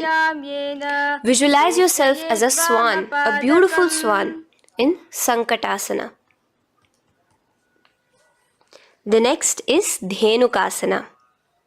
Just in the same position, slide your left heel to the left hip. Keep your right knee on top of the left. Place both your hands on your right thigh. Visualize a cow in your inner space as you suck your stomach in the Uddiyana Bandha, Dhenukasana. Now slowly uncross your legs as we move into Matsyendrasana. Place the right foot on the left thigh, the left foot on the right knee. Bring your left hand behind your back, hold the right thigh. Twist a little bit. Place your right hand on your left thigh. Twist your body, gaze towards your third eye, visualizing Swamiji in your inner space. The next asana, Matsyendrasana 2, just untwist your body. As you clasp the respective toes of both your feet with your hands, lean forward and down, bringing your forehead to the ground in front of your feet. Visualize Swamiji, the supreme pontiff of Hinduism, in your inner space. Raise up now. Keep your legs in the same position. We have the Guru Asana. Interlace your fingers together and place it over the topmost knee. Suck in your stomach in the Uddiyana Bandha, clench your perineum in the Moola Bandha, tuck your chin to your chest in the Jalandhara Bandha. As you engage all three bandhas, visualize Swamiji in your inner space. Let us now repeat Sankatasana on the other side. So, you can release your hands, your legs as you cross the other leg over. Visualizing yourself as a swan, remember to put your hands on the opposite knees. The next asana, Dhenukasana, repeating it on the other side. Slide your leg out, bring both your hands to the topmost knee. Suck your stomach in the Uddiyana Bandha. Visualize a cow in your inner space. Matsyendrasana again, repeating it on the other side. Bring your legs to the cross-leg position. Twist your body around as you gaze at your third eye, visualizing Swamiji in your inner space. Untwist as we enter into Matsyendrasana 2 on the other side. Hold on to your feet, bring your forehead to the ground, continuing to visualize Swamiji in your inner space. Slowly raise up and let us do Guru Asana on the other side. Engage all the three bandhas in the Mahamudra Bandha. Interlace your fingers, place it on top of your knee. Continue to visualize Swamiji, the supreme pontiff of Hinduism, as we do Guru Asana. Now, slowly uncross your feet and place them flat on the ground, knees towards the chest in Pashasana. Keep your hands holding the opposite knees, thighs together, and keep your spine completely erect. Continue the Khechari Mudra, where your tongue is pressed against the roof of your mouth. As you gaze at your third eye, visualize Swamiji in your inner space. Continue the Ujjayi Kumbhaka. As you breathe in and out, make the sound like an ocean. Now in the same position, just bring your chin towards your knees in Bodha Shokasana. Lean forward, gazing at your nose, and visualize Swamiji, the abode of bliss in your inner space. Now raise up and bring your hands, uncross your hands, bring your hands underneath your knees, clasping the opposite elbows in Kurakatasana. Gaze at your nose, visualizing Swamiji in your inner space. Now, in the same position as Kurakatasana, just cross your ankles into Sumatyasana. Toes pointed upwards. Gaze at the nose. Visualize the great sage and Maharishi Sumati in your inner space. The next asana is Dandasana. Extend your feet out straight in front of you. Keep your arms straight above your head. Interlace the fingers from inside out. Let your wrists point outwards. Engage the Mahamudra Bandha, all the three bandhas. As you gaze at your nose in Dandasana, visualize Swamiji in your inner space. The next is Arambhasana. Now keeping your legs straight, release the Jalandhara Bandha and the Uddiyana Bandha, keeping your perineum clenched in Moola Bandha. Lean forward and down. Hold your big toes in the Prana Mudra with your index and middle fingers. Head to your knees. Do here the Nadi Shodhana Pranayama. Inhale through the left nostril, hold and exhale through the right. Visualize Swamiji in your inner space. The next is Bhidokasana. So, slightly raise your body up and bring your hands underneath your knees, extending your knees slightly up. Keep your heels a bit apart from each other and clasp your feet. Bring your shoulders down, wrapping your hands around your legs. Gaze towards your third eye, visualizing Swamiji in your inner space. So from here, let's enter into Jalandhari Pavasana. So you can actually remain in the same position with your hands underneath your calves and just bring the soles of your feet together. You might want to bring your body closer.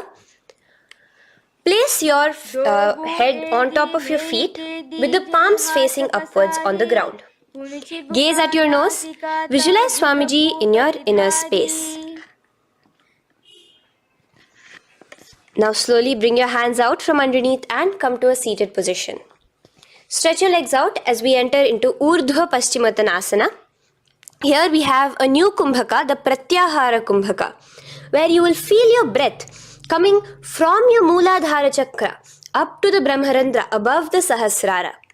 This is the Pratyahara Kumbhaka. In Urdhva Paschimottanasana, extend your legs out, lift one foot behind your neck and lean forward and down towards your foot, visualizing Swamiji in your inner space.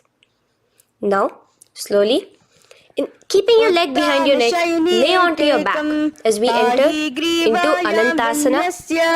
Hold the foot from the top of the opposite hand.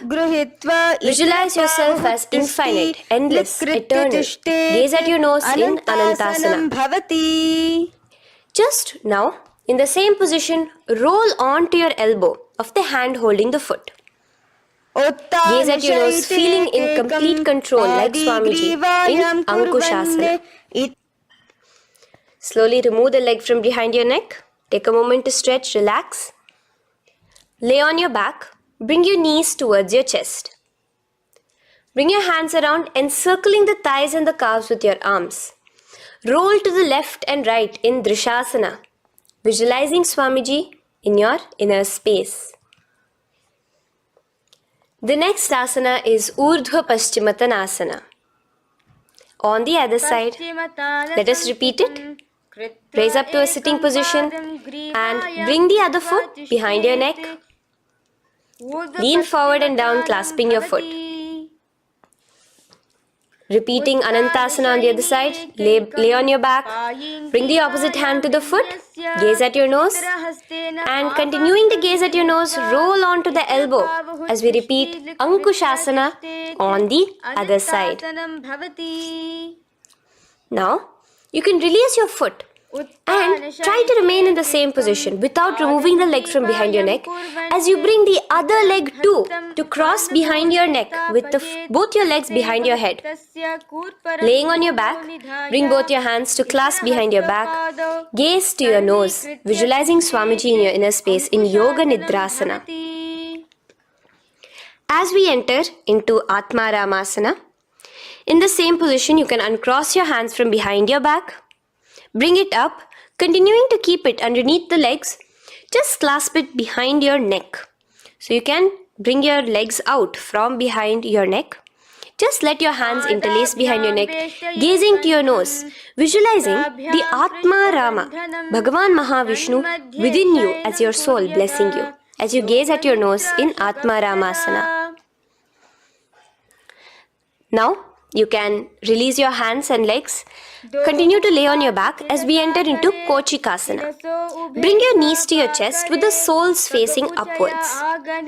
Extend your arms sideways as you gaze towards your third eye, visualizing Swamiji in your inner space.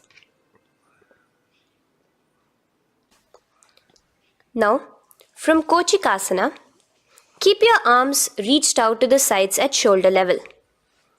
As we enter into Jatara Parivriti 1, keep one knee bent, twist it and bring it to the ground on the opposite side with the other leg extended straight. In Jatara Parivriti 2, keep both the knees bent to one side. And in Jatara Parivriti 3, keep both the legs straight to one side. Throughout this, keep your head looking in the opposite direction. And let us repeat this on the other side. You can bring your knees back to your chest. Let your legs out, go to the other side and do Jatara Parivriti 1, 2 and 3. The next asana is Dvipada Pitham. So now, from Jatara Parivriti, you can bring your feet down, lay on your back with your knees pointed upwards, feet flat on the ground. Extend your hands, holding your ankles. And lift your hips up. Engage the Jalandhara Bandha automatically as you raise your hips up, gaze at your nose, visualizing yourself as a bridge in Dvipadapitham. Now in Paryankasana, so you can lay back onto the ground and place your feet flat. Bring your arms over your head, placing the hands flat near your shoulders with the fingers pointing towards the feet. Lift your entire body up and off the ground in Paryankasana as you visualize yourself as sturdy as stone furniture. Lay back down slowly as you bring your hands out.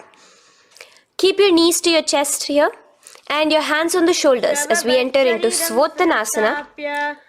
Visualize you're laying on your back as a playful dog. Move your hips in the circular motion. Do the Sahaja Kumbhaka. Now let us enter into Viparita Karani. First, bringing your arms out from behind your shoulders. Let your arms be extended by the side of your body. Use the strength of your arms, palms flat on the ground, to push your body, your upper body, your lower body off the mat. And keep your legs straight above you, extended. Move your legs around and around in Viparita Karani. Automatically the Jalandhara Bandha is engaged. Breathing during the Jalandhara Bandha is the Murcha Kumbhaka. Visualize Swamiji in your inner space. The next is Viparita Karani 2. In the same position, just stop the rotational movement of your legs. Visualize Swamiji in your inner space. Now, as we enter into Langalasana, just let your feet from the top rest onto the ground above your head. Interlace your fingers in the Parashu Mudra behind your body. Visualize yourself as a plow in Langalasana, continuing to engage the Jalandhara Bandha. भूमिं कर्षयेत् लङ्घलासनं भवति. Now, in Shaita Paschimottanasana, bring your hands out from behind your body and hold on to the toes above your head. Keep your legs and hands completely straight. Visualize Paramashiva as Shaita Paschimottanasana is one of the 84 different asanas directly revealed by Paramashiva himself. Continue to do the Murcha Kumbhaka, inhaling and exhaling with the Jalandhara Bandha. Clasping your toes now, spread your feet wide apart from each other in Supta Konasana. Visualize Swamiji in your inner space. Bring your feet back together as we enter into Chakrasana. Clasp your ankles, keeping your legs and hands completely straight above your head. Visualize yourself as a chakra, a wheel in Chakorasana. Now slowly rest your back onto the ground. Keep your legs raised up in Supta Prasarita Padangushtasana. Clasp the respective toes in the Prana Mudra with your index and middle fingers and spread your legs out wide apart from each other. Visualizing Swamiji in your inner space, restart the Ujjayi Kumbhaka where you're inhaling and exhaling, making the sound of an ocean. Bring your feet together in Supta Padangushtasana in the same position, continuing to visualize Swamiji in your inner space.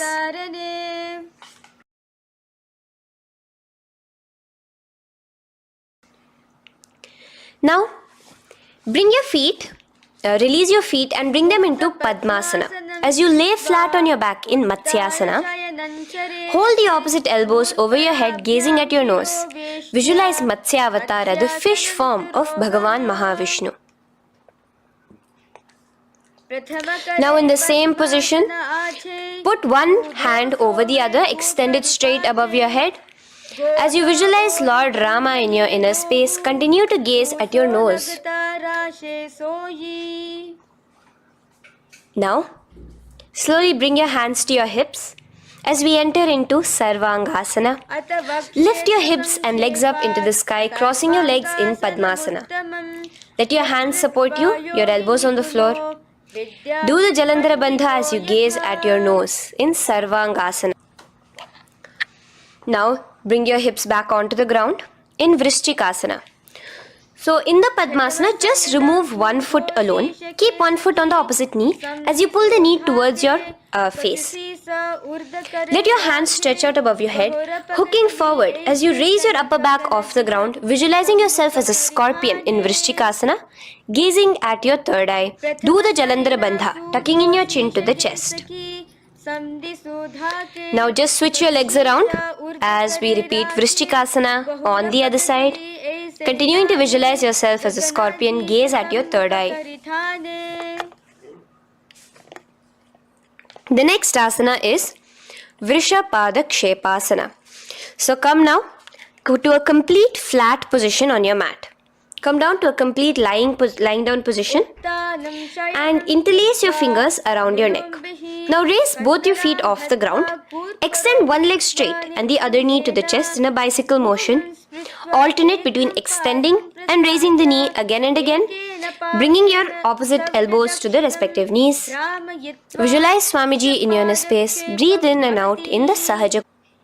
From Vrishapada Kshepasana, now lay flat onto the ground with your hands by your side as we enter into Marottanasana, where you will be lifting your legs one by one, touching the ears with your knees. Visualize Swamiji in your inner space. The next asana is Vrikasana. Now what you'll be doing is laying on your back. Bring the soles of your feet flat onto the ground. Stand up completely and lay back down. Visualize yourself as a wolf in Vrikasana.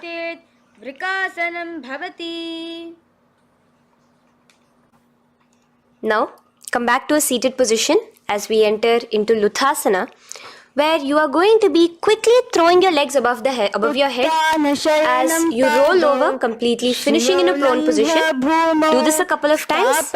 Come forward, roll over. Come forward and roll over again. Visualize Swamiji, the supreme point of Hinduism, in your inner space. Now, take a moment to relax. Lay on your belly with your toes extended in Sarathasana. Keep your hands onto the ground by your shoulders. Now here, contract your lips and make a sound like a flute, whistling while inhaling. Visualize yourself as a ratha, as a chariot carrying warriors into battle for dharma on your back. Now from Sarathasana, let us enter into Dehal Ullanghanasana. So place your palms on the ground and bring yourself to a plank position. Jump your leg forward and back between your arms, visualizing Swamiji in your inner space. Jump forward now. When your legs are between your hands, stand tall. Holding your toes with your hands, walk back and forth. Visualize yourself as a wise 60-year-old elephant in Jatyasana. Now come to a standing position. The next is a beautiful Karana, the Lolitika Karana. So keep your knees bent, feet pointing outwards again in the Aramandi position. Bend your elbows, keeping your hands at the chest level. Now swiftly move your arms across the body, bringing it back to the center and tilt your head back. Opening your chest up towards the sky, move your head in all the directions. Now stand back straight as we enter into Sarpasana.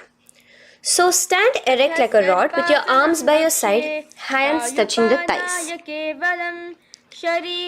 Visualize Devi, Kundalini, raising up and curling upwards around your body in Sarpasana. The next asana is Ushtrasadanasana. Lean forward and down, standing on top of your palms. Begin to move and walk like a camel, visualizing yourself as a camel. In the same position, continuing to walk around, switch your visualization to visualizing yourself as a horse as you start to walk around like a horse in Ashvasana. Now raise up tall as we enter into Kapota Nitakasana.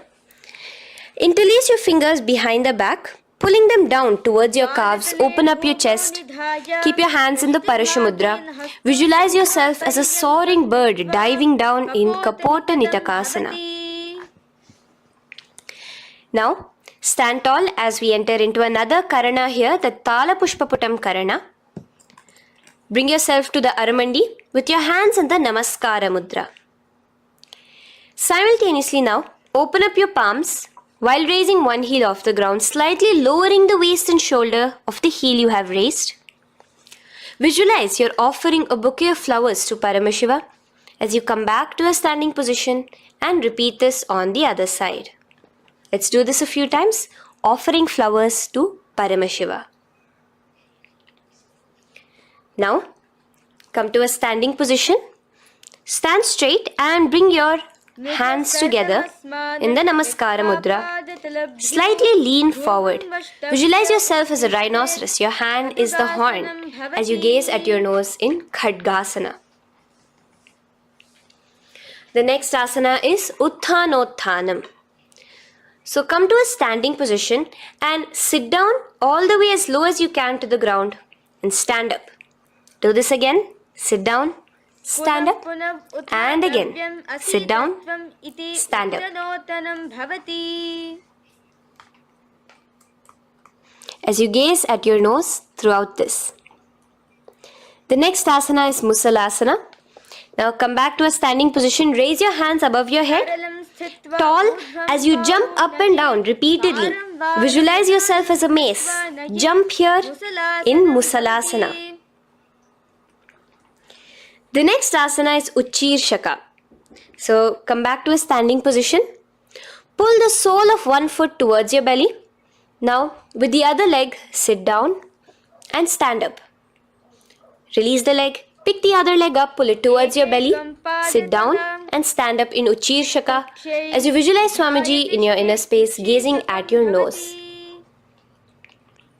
The next is a Karana, which we will be entering into, the Parshvajanu Karana. So again, bringing yourself to the Aramandi position, bend and lift one knee towards your chest, pointing the toes downwards. Keep your arm around the knee, holding it with the hand in a fist. Let the other hand hang down on the thigh, wrist twisted, fingers pointing inwards. This is the Parshvajanu Karana. Now slowly release. As we enter into Tandavasana, stretch one leg out straight in front of you as you alternate between sitting and standing. Visualize yourself fiercely dancing as Paramashiva. Raise the foot to the inner thigh of the opposite side. As we enter into Brahmanasana, let your hand be resting by the sides. Keep your standing leg erect like a rod. Visualize yourself being blessed by Lord Brahma. Now, you can bring the left foot around the right knee and rotate it, tucking the left toes on the other side of the right calf. Simultaneously, cross your left arm below the right, bring your palms together in the Namaskara Mudra. Visualize yourself as Lord Garuda in Garudasana 3. Now slowly uncross your legs and hands as we enter into Ekapadasana, coming to a standing position. On the right leg, bring your left foot to the opposite thigh with your hands relaxed by the knees. Now take a hold of the raised foot with your hand in the Prana Mudra. Stretch your leg out wide, out to the side, and rotate your body quickly on the standing leg. Visualize yourself as the North Pole star in Dhruvasana. From here now, in the foot which is in your hand, just slowly, once you finish the rotating movement, in Trivikramasana, bring it up towards the back of your neck. Stand as tall as you can and alternate between sitting and standing. Visualize Bhagavan Mahavishnu in your inner space.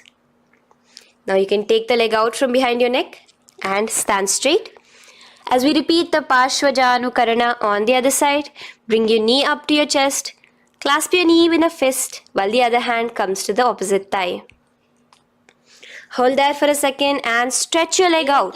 In Tandavasana, sit and stand. Visualize yourself fiercely dancing as Paramashiva. Bring the foot to the inner thigh, standing straight like a rod. Get your hands by your sides. Visualize yourself being blessed by Lord Brahma. In Brahmanasana on the other side. Move into Garudasana 3 on the other side as you rotate your leg over, your hand under. Visualize yourself as Lord Garuda. And uncross yourself as we move into Ekapadasana on the other side. Bring your foot to the inner thigh, to the root of the thigh, and stand straight. Clasp your toes, stretch it out as we go into Dhruvasana on the other side. Visualize yourself as a pole star rotating quickly. Come back to a standing position and bring your foot behind your neck. In Trivikramasana, sit and stand. Visualize Vishnu, Bhagavan Mahavishnu in your inner space. Now, stand tall as we do the Samanakha Karana. Stand with your feet close together, toes slightly pointed outwards. Keep both the hands to the side of the body. Take a moment to breathe in and breathe out and relax.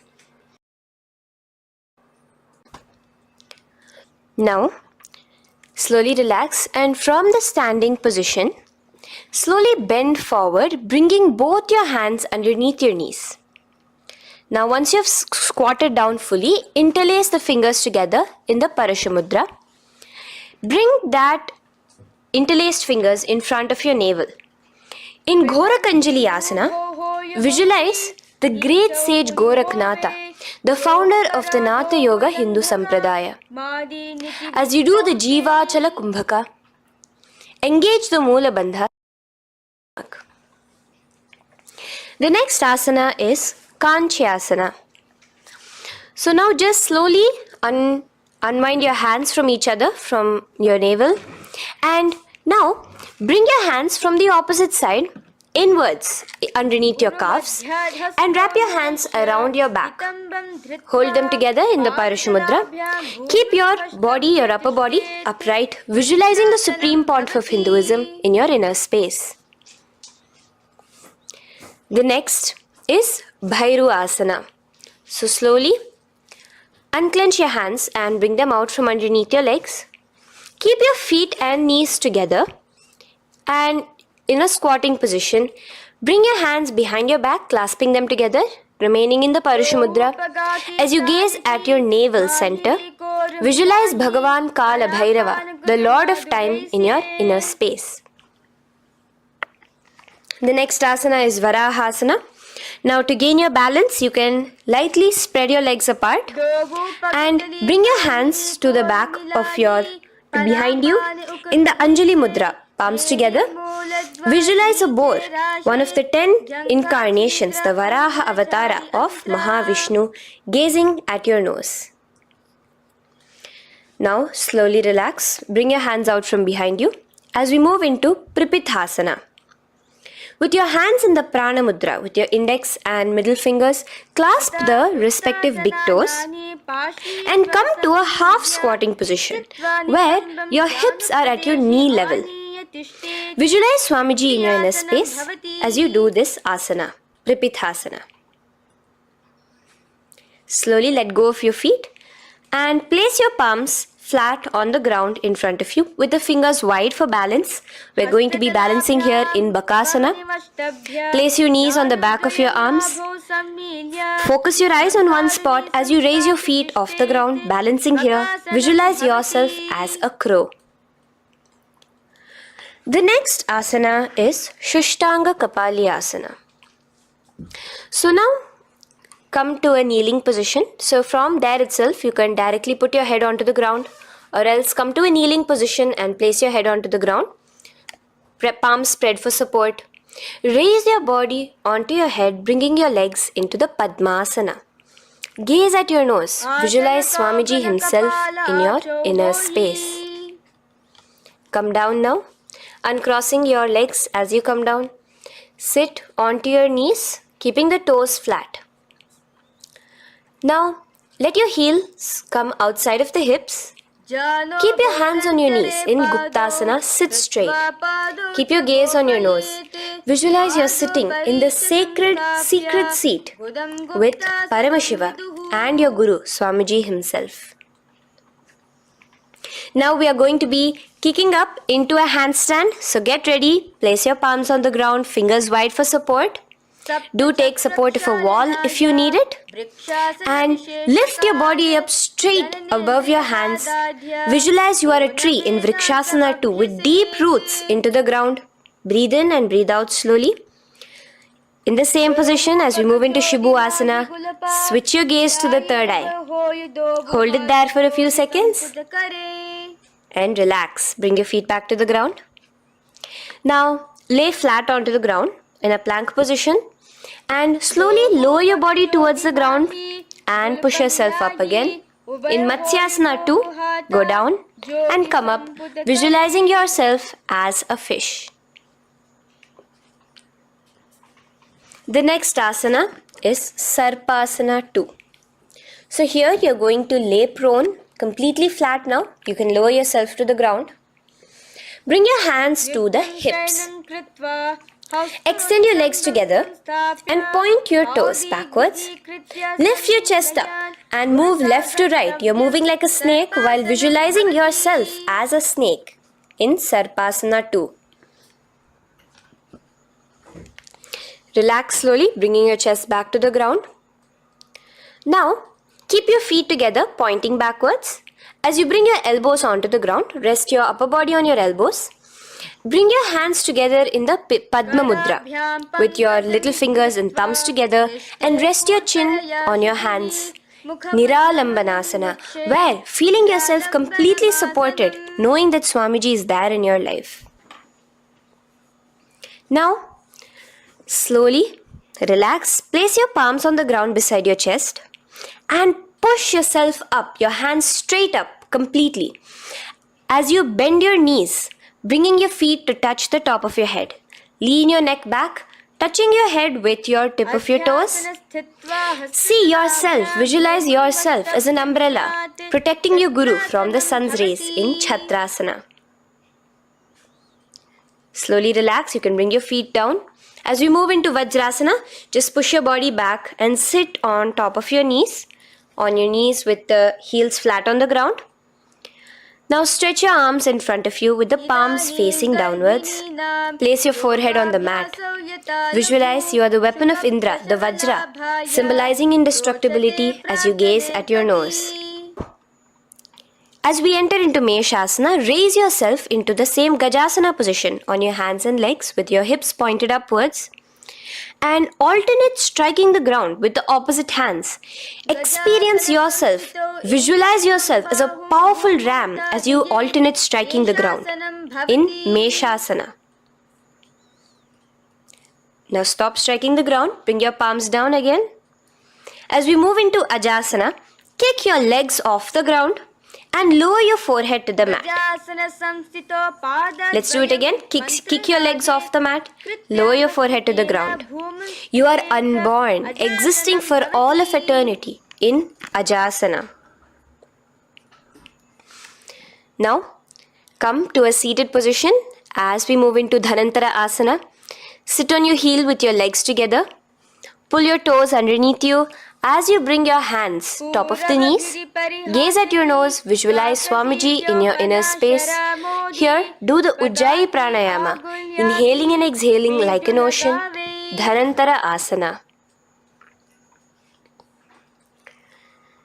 From Dhanantara Asana, now interlace your fingers in front of you and then behind you. Stretch your arms towards all the sides, backwards, forwards. Giving a massage to the various different joints and muscles in your body. Lean forward, get up again. Continuing to visualize Swamiji in your inner space. Relax your hands and now take your respective heels and point them outwards, outside the side of your hips. Keep your hands on your knees with your thighs and knees resting on the ground, spine straight.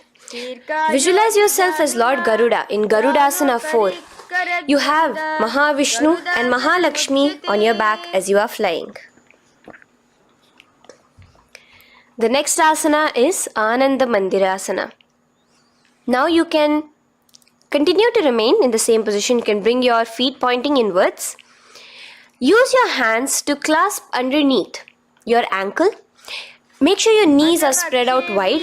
Gaze at the third eye. Visualize residing in the blissful space of a temple. You are in a temple in Ananda Mandirasana. Now, as we move into Mandukasana, keep your knees wide and sit on top of your ankles. Your hands underneath your knees. Gaze to your nose. Visualize yourself as a frog. Suck in your stomach in the Uddiyana Bandha. And remember to do the Manduki Mudra, your tongue, your frog-like tongue, catching the nectar dripping from the Sahasrara Chakra in Mandukasana 2. Now, as we move into Narasimhasana, tuck your toes in and sit on top of the heels. Place your palms on the ground, spread your fingers wide and spread your knees apart onto the ground too. Gaze towards your nose, stick out your tongue and exhale forcefully, visualizing the Narasimha Avatara, the form of Mahavishnu as a half lion and half man. Now just raise up, bring your hands off the ground. Here we'll be doing a new pranayama, which is the Bhishraka pranayama, as we enter into Bhishrakasana. So continue to keep your knees and feet on the floor. As you bring your hand up to your face, make a hollow of your palms and place it over the mouth. Keep your thumbs under your teeth and close your lips. Gaze to your nose. Inhale through your left nostril, exhaling through the mouth. Gaze at your nose again. Visualize yourself as Devi, presiding over any and all minuscule fears you may have within you. Now moving back into the Ujjayi Pranayama, let us do Makadasana. So you can take your hands off your face and slowly remaining in the same position, bring it to your armpits. Bring your fingers to your armpits. Imitate as if a monkey is scratching. As you gaze to your third eye, visualize yourself as a playful monkey in Makadasana. From Makadasana, let's move into Vajra Sangharasana. So you can slowly lift your knees off the ground, just balancing on your toes, sitting on the heels. Bring your hands behind your back and clasp the opposite elbows. Gaze to your nose, embody a diamond. Visualize yourself as a diamond-like strength for yourself and your Sangha. The next asana is Khanjanasana. So now you can uncross your hands. Rest on top of the heels with your knees on the ground. Keep the toes down, ankles crossed behind. Place your palms on the mat to your side. Suck your stomach in the Uddiyana Bandha as you gaze at your nose in Khanjanasana. Now, you can uncross your ankles and just sit with your toes flat. Keep your knees wide on the floor. Rest your hands on the knees. Just relax the Uddiyana Bandha, just sucking in your perineum in the Mula Bandha. Gaze at your nose, visualize yourself as a turtle with a stable body and mind to live for hundreds of years.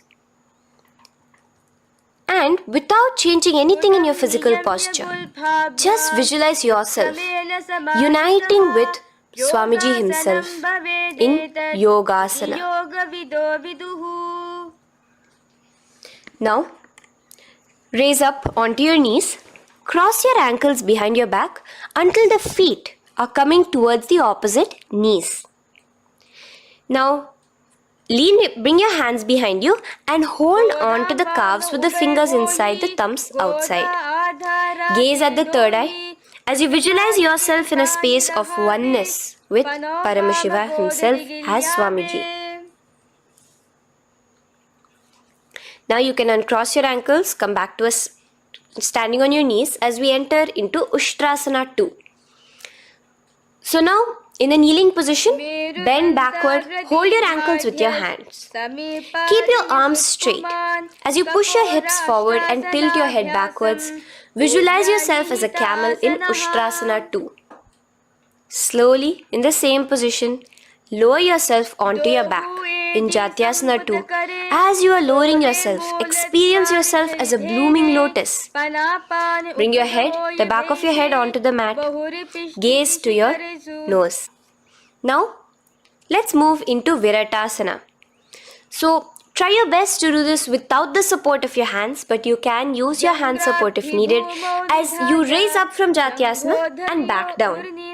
Raise up and go back down as you gaze at your nose. Raise up and go back down. Visualize Swamiji in your inner space. Now from Viratasana, raise your hips up higher, bringing your forearms onto the mat behind you in a short back bend posture. Hold the back of your heels in Kapotasana. Visualize yourself as a beautiful dove, a Kapota, in your as we move on from Kapotasana into Varasana. So stand upright on your knees with the toes tucked. Hold your arms with the opposite hands.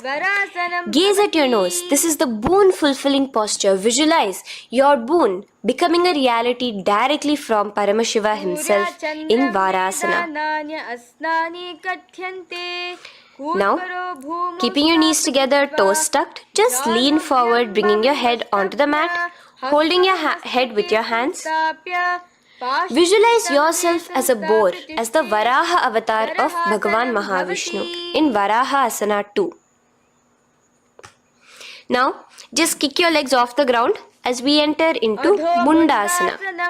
Raise yourself up into a headstand posture, visualizing yourself as a lopped tree. Gaze at your nose. Breathe in and out in the Sahaja Kumbhaka. Slowly come down now. Relax.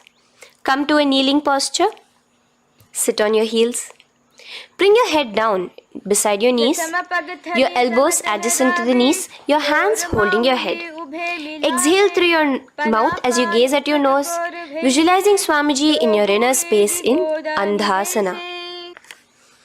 Now from here, push yourself off the mat as you come lying prone on your belly.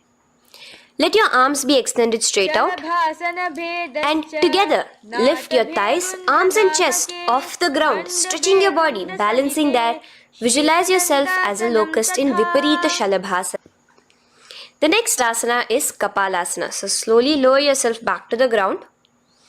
Now laying on your belly, bring your arms to your side, palms downwards.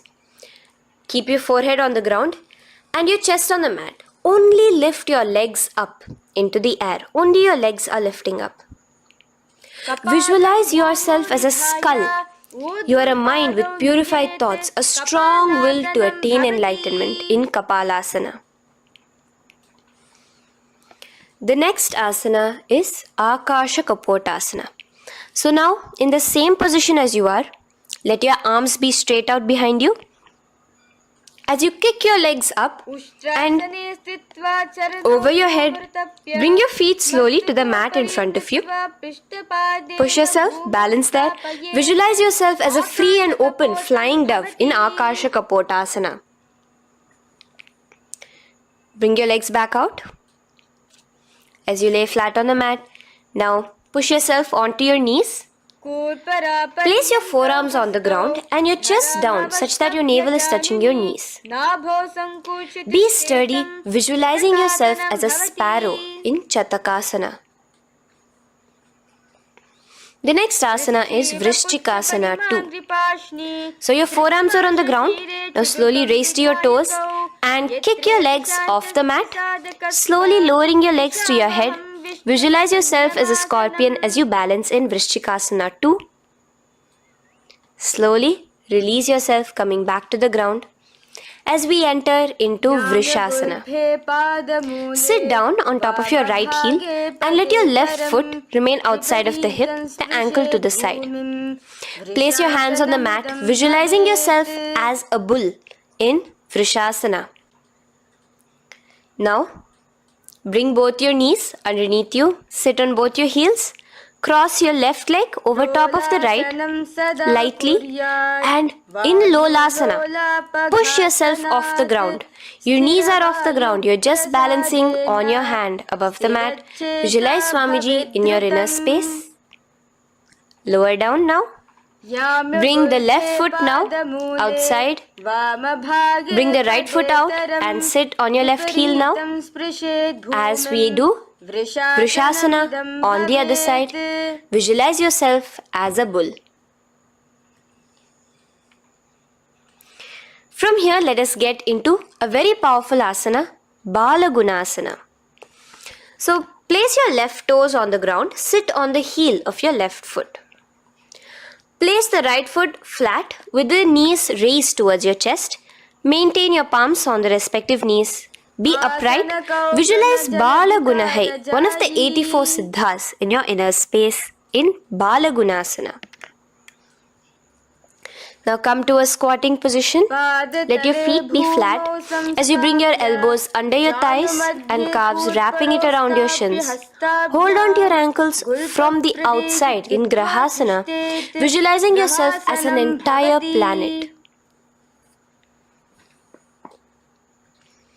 Now, you can unwrap yourself as you sit on top of the opposite heel in Balagunasana on the other side. Maintain your palms on the respective knees. Visualize Balagunahai, one of the 84 siddhas in your inner space. Now, sit upon both the toes with the heels up and knees off the mat, knees pointing forward. Now, keep your hands downwards on the respective knees. Keep your spine upright as you visualize Swamiji in your inner space in Utkatasana. The next asana is Vajra Sangharasana. Just spread your knees out wide in Utkatasana. Spread your knees out wide. Clasp the elbows behind your back. Visualize Swamiji in your inner space in Vajra Sangharasana too. The next asana is Anilasana. Now, sit with your feet hip width apart. Bring your hands under the soles of your feet from inside. Your palms facing downwards. Step onto your hands. Keep your arms straight, elbows together at the navel. Gaze to your nose. Visualize yourself able to consume and live off of air alone in Anilasana. The next is Padukasana. So from Anilasana, you can release your hands. Place the back of your hands on the mat with your fingers facing upwards. With your fingers facing towards your body, palms upwards. Step your feet on top of your hands and wrap your hands around your feet like a shoe. Walk around. Visualize you're wearing padukas, walking across the length and breadth of the world in Padukasana. Now bring your palms onto the ground. Stop moving around as we move into Kukutodana. Kick your feet up into the air and let them fall back down. Let's go up again and come down. Kick up and go down. Visualize yourself as a rooster in Kukutodana. The next is Viparita Nrityasana. So as you're kicking yourself up, you can go up into a complete handstand posture, which is Viparita Nrityasana. Do take support if needed. And move around on your two hands as if you are dancing in Viparita Nrityasana. Slowly come back down to a standing position. Lean forward and let your feet be slightly apart from each other. Bring one palm down on the mat with the arms straight. Bring the opposite hand to your head and be stable in Kunjarasana. Now just put that hand down as you bring the other hand to your head, repeating Kunjarasana on the other side. Be stable here. Now you can squat back down onto the ground. Keep your feet flat. Hold your respective ankles and lift your feet off the ground in Kadambasana. Visualize yourself as a Kadamba tree, a pious tree that promotes a long life. The next asana is Pavana Muktasana. Now sit back down onto the ground, bring your knees towards your chest. Let your hands wrap around your knees, hold it close to your body. Visualize all the excess vata, air, just balancing and releasing in your system in Pavana Muktasana. Now, let us move into Chakorasana. So first stretch your legs out in front of you. Bring one leg behind your head. Now place both hands on the ground and lift your body off the ground while lifting the other leg too. Up straight. Visualize yourself as a powerful source of energy. Gaze at your third eye in Chakorasana. Slowly relax back down. Now hold your left toes with the left hand, index and middle fingers. Pull the foot to the left ear. We are entering into Dhanurasana 2. Extend your right leg out, keeping straight. Hold the big toe with your right hand. Visualize yourself as a bow in Dhanurasana 2. The next is Ashtavakrasana. So lift your left leg over top of the left shoulder. After releasing your hands, bring the right foot across and hook it on top of the left foot. Lean forward and down, keep your palms onto the ground. Extend your legs out to the left, lift your head up and chest. You're completely balancing only on your hands as you visualize yourself as a flying crane in Ashtavakrasana. Now slowly relax down. From here, bring your right foot to the left thigh and your left foot flat onto the ground. Knees raised up. Have your left shoulder underneath the respective leg and place your hands flat on the ground. Gaze towards your third eye. Visualize you are immortal, able to exist solely from prana alone in pranasana. From here, moving into Parshva Matsyendrasana. Place your right foot at the root of the left thigh. Then the left leg by the side of the right knee. Hold the left leg by the right hand. Twist your body out. Remain steady here, gazing at the third eye. Visualize Matsyendranatha, the great Rishi, Yogi, master of Hatha Yoga, in your inner space. Now slowly unwind yourself. As we repeat Chakorasana on the other side, lift the other leg behind your head. Place both your hands on the ground and keep your entire body off the ground straight up. Gaze at your third eye, visualizing yourself as a powerful source of energy. Now relax back onto the ground. Let's repeat Dhanurasana 2 on the other side. Clasp your respective hands with the feet. Pull one foot back, the other foot extended forward. Visualizing yourself as a bow. Release your feet as you cross them over each other, over top the shoulder in Ashtavakrasana on the other side. Raise off the ground. Visualize yourself as a flying crane.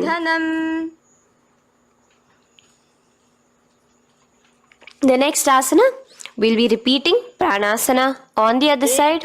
Bring the right foot to the left thigh. Bring your hands onto the ground with the knee raised. Gaze at your third eye, visualizing yourself able to live off just prana, just air alone. And relax as we do Parshva Matsyendrasana on the other side. Twist yourself, visualizing Matsyendranatha, gaze towards your third eye.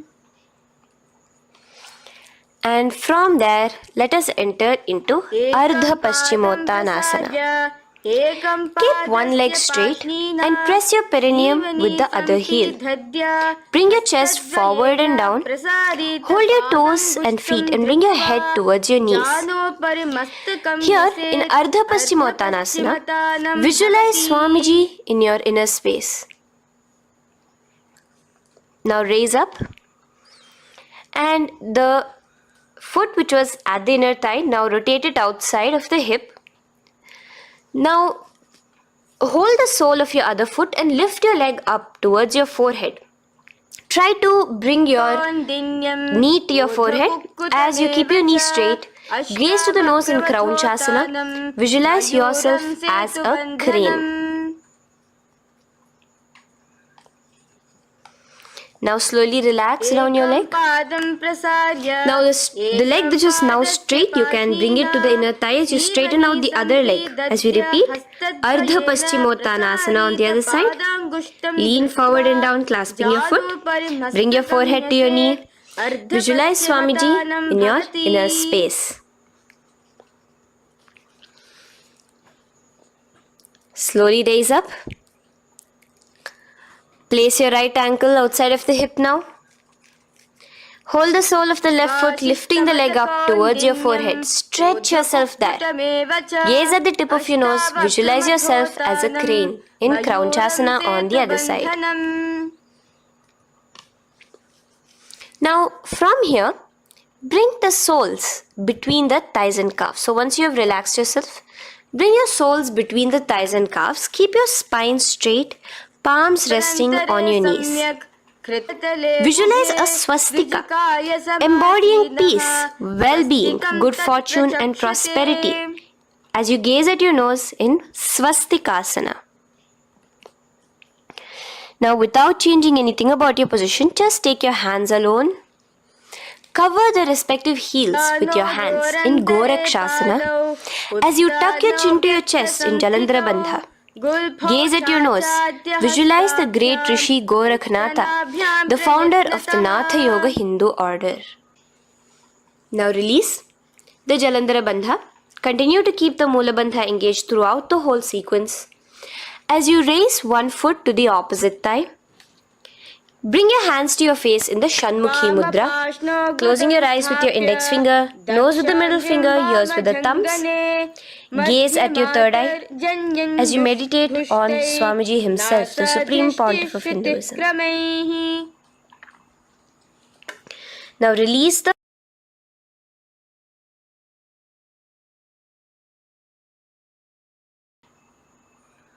Shanmukhi Mudra. And in Yogasana 2, bring your legs into the Padmasana position over the opposite thighs. Keep your hands flat onto the ground beside your knees with the palms facing upwards. Sit straight, gaze at your nose. Here we'll be starting the Kaka Chanchu Kumbhaka, where your inhalation will be through your tongue wrapped like a pipe, and your exhalation will be through your nose. From Yogasana 2, now keeping your palms beside your body, just switch them around to be flat on the ground and push your entire body off the ground, balancing. Visualize yourself as a rooster in Urdhva Kukkutasana. Now relax down, come back to a seated position on the floor, keeping your legs in Padmasana. Insert your hands through your knees and place them on the mat. Remember, do not lift your body up, just stay seated down there. In Siddha Harituliyasana, gaze to your nose, visualize Swamiji himself in your inner space. From there, let's enter into Hamsasana, where you will actually be pushing yourself off the ground. Lift your thighs up high above your shoulder, above your elbows as much as possible. Gaze to your nose, visualizing yourself as an elegant swan in Hamsasana. Now release yourself. Now, do not take your hands out from between your thighs and calves. Just go onto your knees and reach your hands behind your body with your fingers interlaced in the Parashu Mudra. Bring your forehead to the floor as you gaze at your nose. Visualize yourself as Lord Paramashiva's bow in Karmukasana. Now, slowly come back to the seated position as we move into Kurmasana 2. Keeping your hands in between your thighs and calves, bend your elbows and hold your respective shoulders with your hands. Visualize yourself as a turtle, a stable body and mind to live for hundreds of years. Now in the same position, just engage the Jalandhara Bandha, tucking your chin to your chest as we move into Granthi Bhedasana, gazing at your nose. Rejoice, knowing you are in Paramashiva's secret knot posture. And from there, release the Jalandhara Bandha as you roll onto your back. Keep your hands on the shoulders, laying flat on your back. As you visualize yourself as a turtle on its back, playful, gaze at your nose in Uttana Kurmasana. Now rock yourself back to a seated position as we do Pangu Kukkutasana. Now it's the same as your hands between your thighs and the calves, except you will be placing one hand flat on the mat. Hold the wrist with the other hand. Lift your body up and holding only on one hand. Visualize yourself as a rooster in Pangu Kukkutasana. Now release back to the ground. Hold. Let's do Pangu Kukkutasana on the other side. Place the other palm flat and bring the other hand holding the wrist. Push yourself off the ground. Visualize yourself as a rooster. Continue the Kakachanchu Kumbhaka, sucking in your breath through your curled tongue and exhaling through your nose. As you slowly extricate your hands from between your thighs and calves, let's do Girdharasana here. So now, interlace your fingers in the Parashamudra as you place your elbows on the feet, remaining your legs in Padmasana. Lean forward and down, resting your chin on your knuckles. Place your thumbs to your throat in Girdharasana. Visualize Swamiji in your inner space. From there now, sit straight into Padmasana 3. So with your legs in Padmasana, bring one hand over the other near your navel center. Engage all the three bandhas, suck in your stomach, clench your perineum, tuck your chin to your chest and gaze at your nose in Padmasana 3. Slowly now, as we move into Padmasana 4, bring your hands to the respective knees. Release the Jalandhara Bandha and release the Uddiyana Bandha, just engaging the Moola Bandha alone. Visualize Paramashiva in your inner space as you gaze at your nose in Padmasana 4. Now we'll be entering into Karmukasana 2. So in the Padmasana position, hook your right hand index and middle finger in the Prana Mudra around the toe. Pull it back while your left hand rests on the knee. Now, as you visualize yourself as Paramashiva's bow, just release your right foot, bring your left hand to the right toe, and let your right hand be on the right knee. Now from here, let's do Karmukasana 3. So you can release your toes, cross your hands behind your back, continue to keep your legs in Padmasana, and with your respective hands, cross behind your back. Hold on to the toes in the Prana Mudra. Engage all the three bandhas, suck in your stomach, clench your perineum, tuck your chin to your chest. Visualize yourself as Paramashiva's bow in Karmukasana 3. Slowly relax the bandhas, just keeping the Moola Bandha. Continue to hold on to your toes. Release the Uddiyana Bandha and the Jalandhara Bandha. Switch your gaze to the third eye. Visualize you are Paramashiva's third eye itself. Anything you come across, you just rejuvenate it, destroy it in Dridhasana. Now, try to keep your hands at the toes. If not, just keep your hands crossed behind you as you lean onto your back in Padmasana, where you are entering into the Nagrasana position. Lay flat onto the back, visualizing yourself as a snake, gaze at your nose in Nagrasana. Do the Sahaja Kumbhaka, simple breathing, inhaling and exhaling.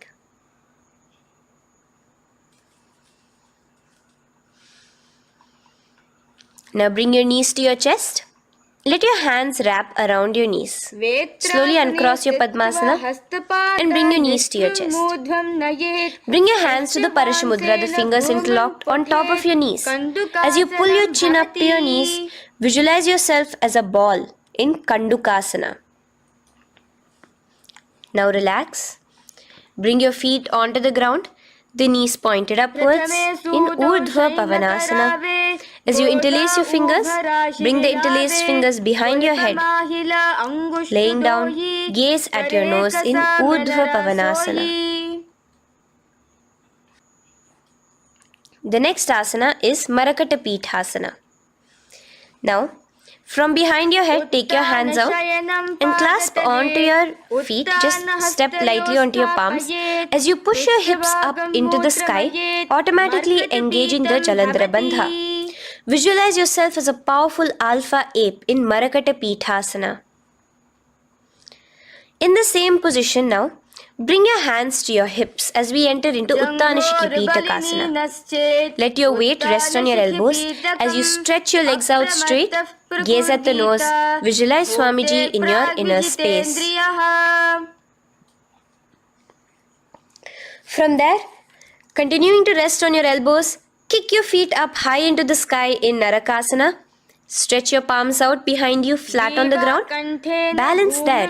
Visualize yourself blissfully traveling through hell unscathed in Narakasana. Bring your hands to your hips now as we move into Tiryanaukasana. Angling your legs down at an angle, visualize yourself as a boat crossing the ocean of samsara in Tiryanaukasana. Now from there, come back straight as we enter into Dhwajasana. Keep your legs up high above your body, your hands stretched out down behind you. As you push yourself up, visualize where Kailasa's flag respected across all nations in Dhwajasana. Hold there for a few seconds and relax now. Flat onto the ground, palms slightly away from your body. Do not move at all in Mritasana. Your body is dead. Visualize that. Visualize the Supreme Pontiff of Hinduism liberating you. Let your awareness travel to all the parts of your body in the Shakti Chalan Mudra as we do Mritasana.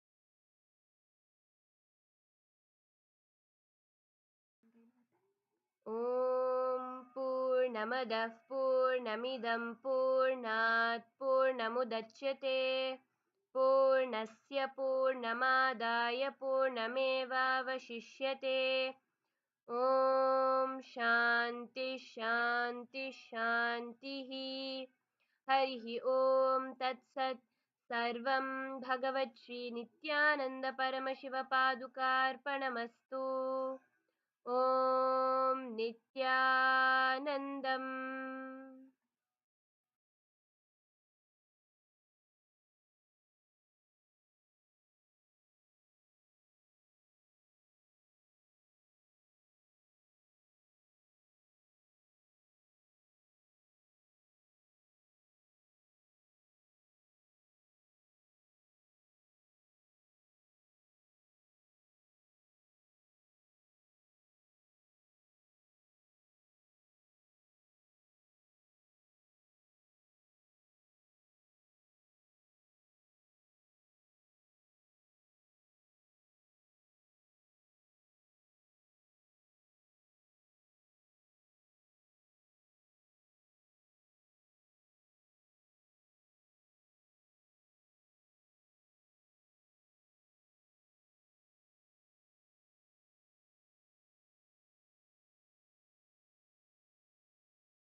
practice samadhi, enrich the world with samadhi. Listen. Whether the individual problems you are facing, your personal health related issues, or the whole world health related issues,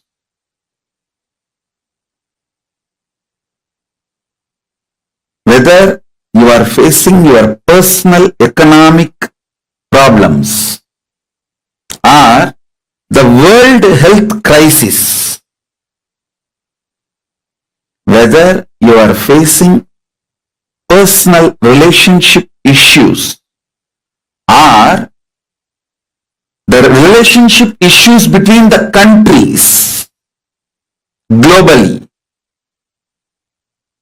for everything,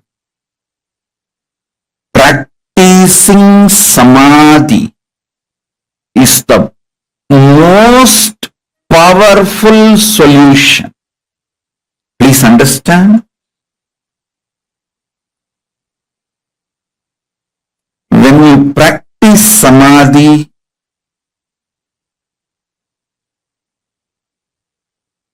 everything in your control becomes conscious, powerful, right and best for you and for the world.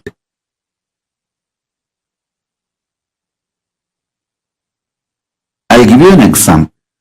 If you start practicing samadhi, your health will become best, and all the people who are under you, like for example, if you are heading a family, all the family members are under you. You will make sure they are all healthy.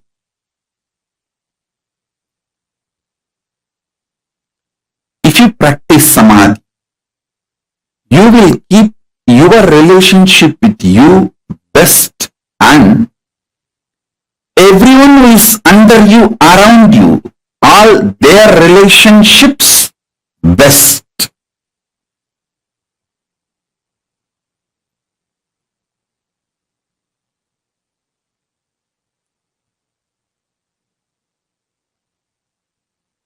If you practice samadhi, you will keep yourself highly conscious.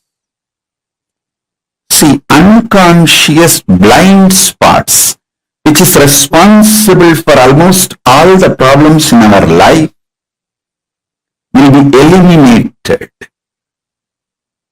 I tell you, if the decision makers of the world start practicing samadhi, if the decision makers of the world start practicing samadhi, not only their people will be peaceful, world will become peaceful. I am not selling the dreams of utopia. I am giving you the plan for utopia. Understand? Elaborately, I have spoken about how to practice Nirvikalpa Samadhi, unclutching. Practice just 21 minutes a day. That's enough. I'm not asking you more than that. Just 21 minutes a day is enough.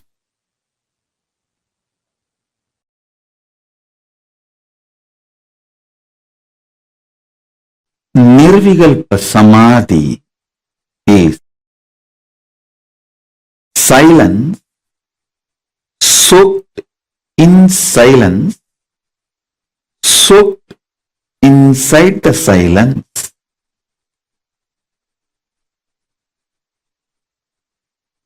Shanti, soaked inside the Shanti, soaked inside the Shanti. Listen, I'll repeat. Nirvikalpa Samadhi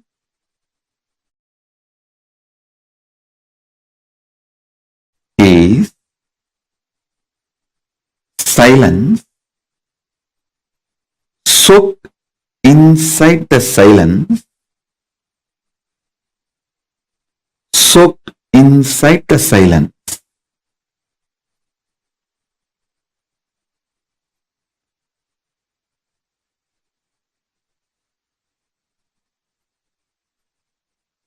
Contemplate on it.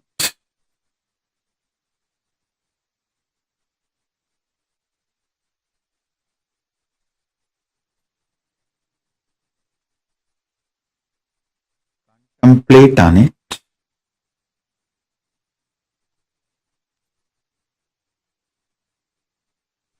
I'll initiate all of you into Nirvikalpa Samadhi as a living experience today.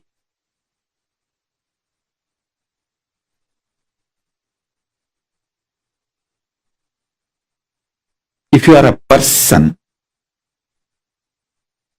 using English as the language for your inner talk, use this line to meditate now. Silence, soaked inside the silence, soaked inside the silence.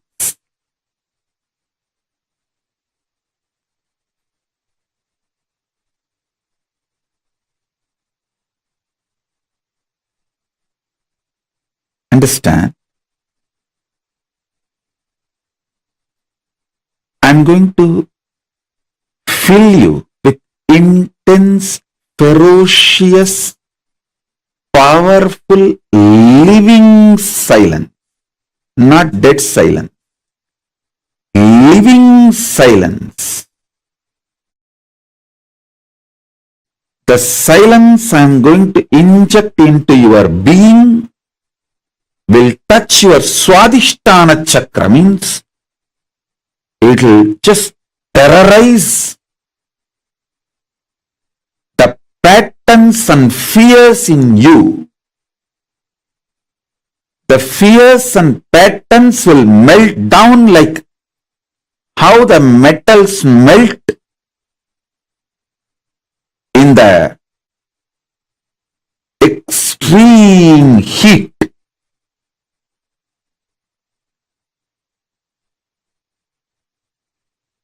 In that absolute heat, how the metal melts, same way all your patterns will melt. So it is not dead silence. So listen carefully. It is not dead silence. It's a living silence. I'll initiate you into this living silence. So you are liberated from the patterns. I tell you, freeing yourself from the fear gives you the power to negotiate in life. Understand? Everything is negotiation in the life. Whether the decision you take, what time to wake up, how to wake up, what to use to brush your teeth, what to use to wash your body. Everything is negotiation.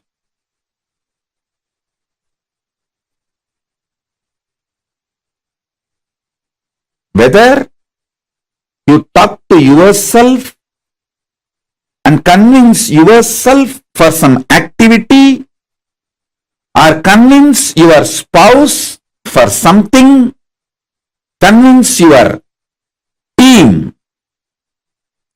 your boss, your subordinates, your assistants, everything is all about negotiation. It's all negotiation. All relationships are negotiation.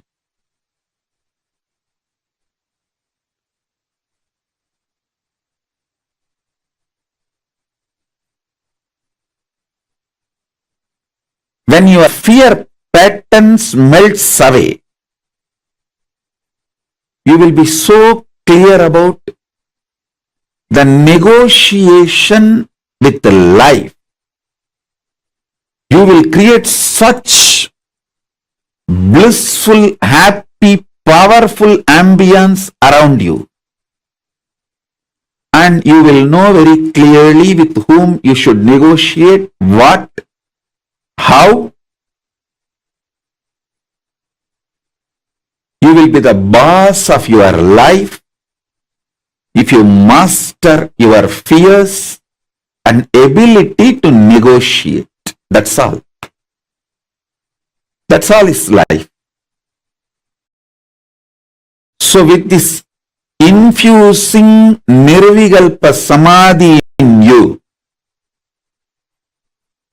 melting down your fears, I will empower you with the negotiation power. Negotiation skills.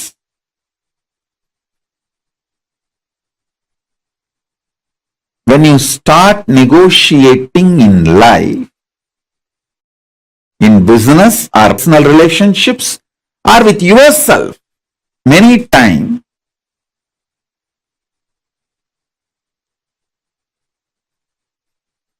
even what time to sleep, what time to wake up, if you learn to negotiate with yourself, you will be successful in all the lifestyle I am teaching.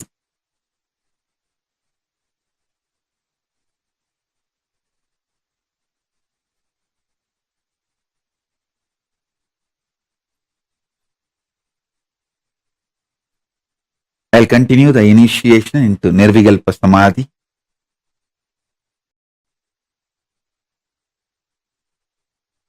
Sit straight.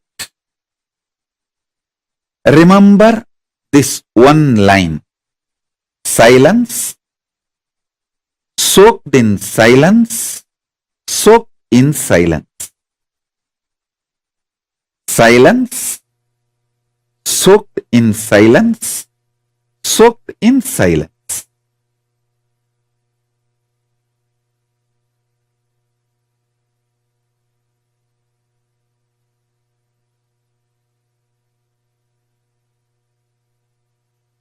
Just meditate on this one line. Om.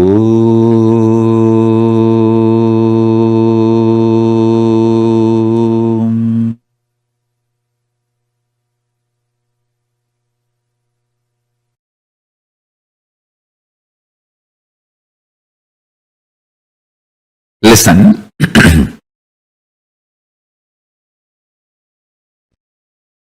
Whether the knowledge about the cosmology or astrology, astronomy, physics, chemistry, biology, any level, any knowledge, I tell you,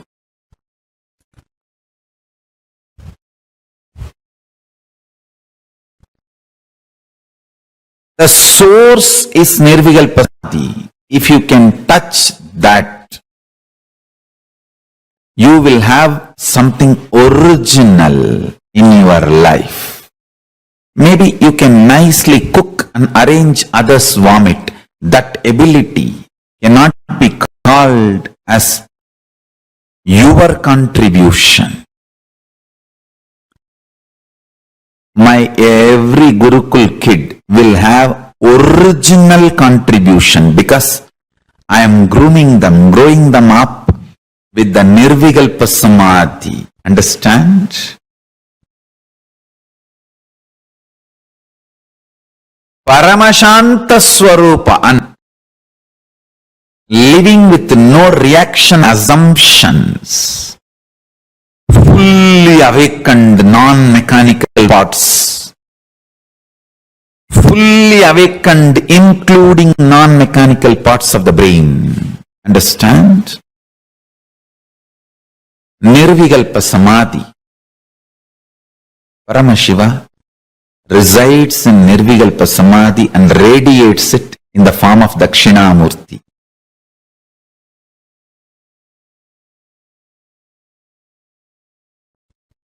In all our temples, Dakshinamurti radiates the biology of Nirvikalpa Samadhi. Anybody wants Nirvikalpa Samadhi? Go to our temples, Dakshinamurtis, and touch the Dakshinamurti deity. Do puja, sit in the front of Dakshinamurti.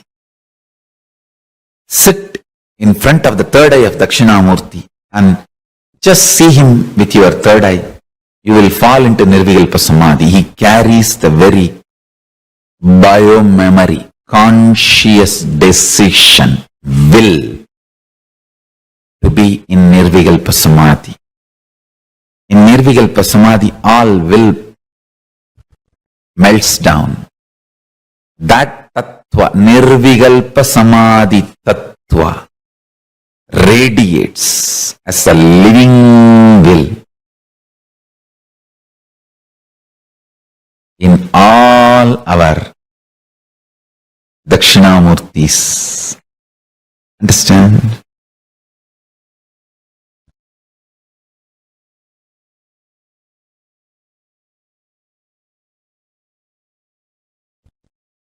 Whether you are a kid studying for your school examination or an adult studying for some interview or presentation, or a CEO studying to present something to your team, or an enlightened being teaching to your disciples, or incarnation wanted to reveal the Paramashiva's message every day.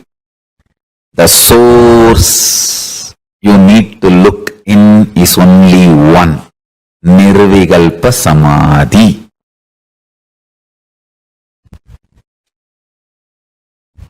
Nirvikalpa Samadhi makes a tireless inner space. So, it's an amazing combination of ultimate memory power, ultimate usefulness, stability, and pure power of enlightenment. Understand? How much ever attacks happen, injustice done,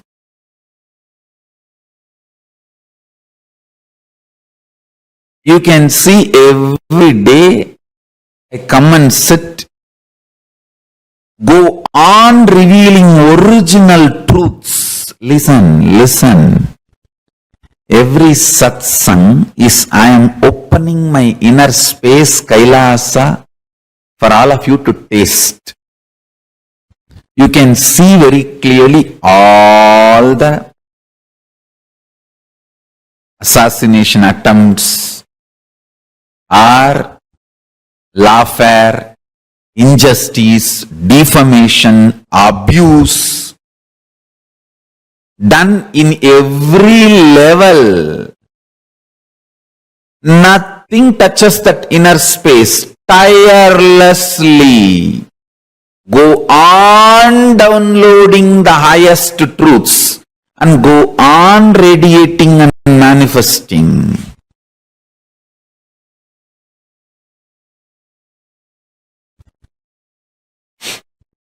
If you accept that I am Paramashiva, you take me for granted. People who say that I am not Paramashiva, they realize my glory more than people who declare I am Paramashiva. Because many times you just declare that Swamiji is Paramashiva and take me for granted, and because you don't know much about Paramashiva, you just push me aside. But people who think that I am not Paramashiva, they only, oh God, if he is not enlightened, if he is not an incarnation, what kind of a metal he is made? Nothing could be done to him. He is just going on and on and on. More and more operating from Nirvikalpa Samadhi will make you realize binary system with which this whole world is operating. Whatever you call as means, logic, rational, good, bad, right, wrong, everything. Almost everything you know below the sun and above the sun is binary. Whatever human mind can conceive, consume, conceptualize, cognize, everything is binary. Good, bad, right, wrong, 0, 1, there or not, it's all binary. Even your third possibility is mixture of this binary. Existence of binary and denial of binary and mixture of binary only forms even your third, fourth, fifth component and cognition. To understand, operating from Nirvikalpa Samadhi will make you understand binary is easy way for coexistence but not ultimate truth. You should know how to coexist beautifully, easily, sweetly, happily, and you should know the ultimate truth. That is the uniqueness of your existence. People who learn only how to coexist happily may have power over the human society. Power over the human society is not always the truth of the existence.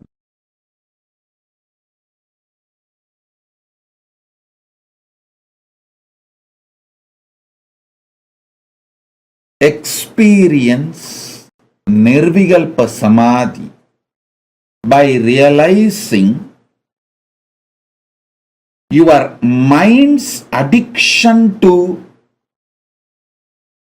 the taste of Navarasa. Listen.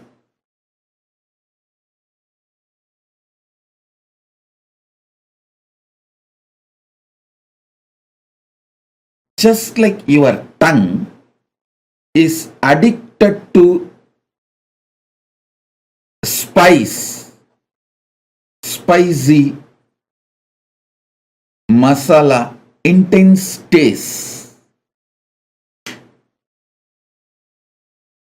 Just like your tongue is addicted to spices like masala and other strong tastes, your mind gets addicted to the Navarasa, emotional play.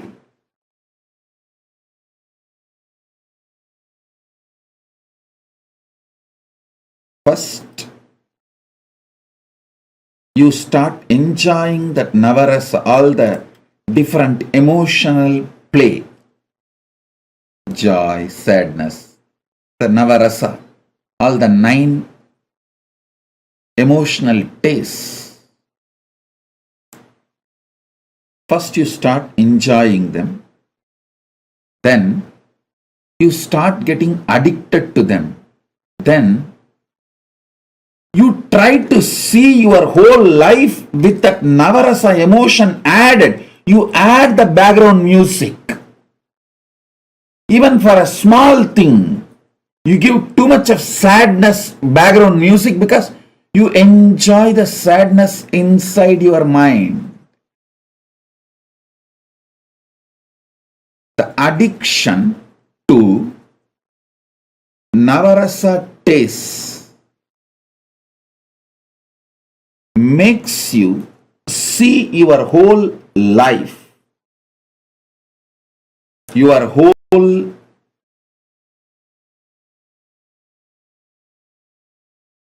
perception of life always with Navarasa. That is why when you see a movie with various emotions, love, romance, frustration, getting cheated, somebody conspiring against the hero, when you see all that, the fight, anger, violence, all that in a movie, you always try to internalize your life with that Navarasa frame, with that Navarasa work. Even if there is no Navarasa in the reality, in the fact, it was a simple, peaceful happening. You add the background music of the Navarasa. You add the background, different background musics. And you try to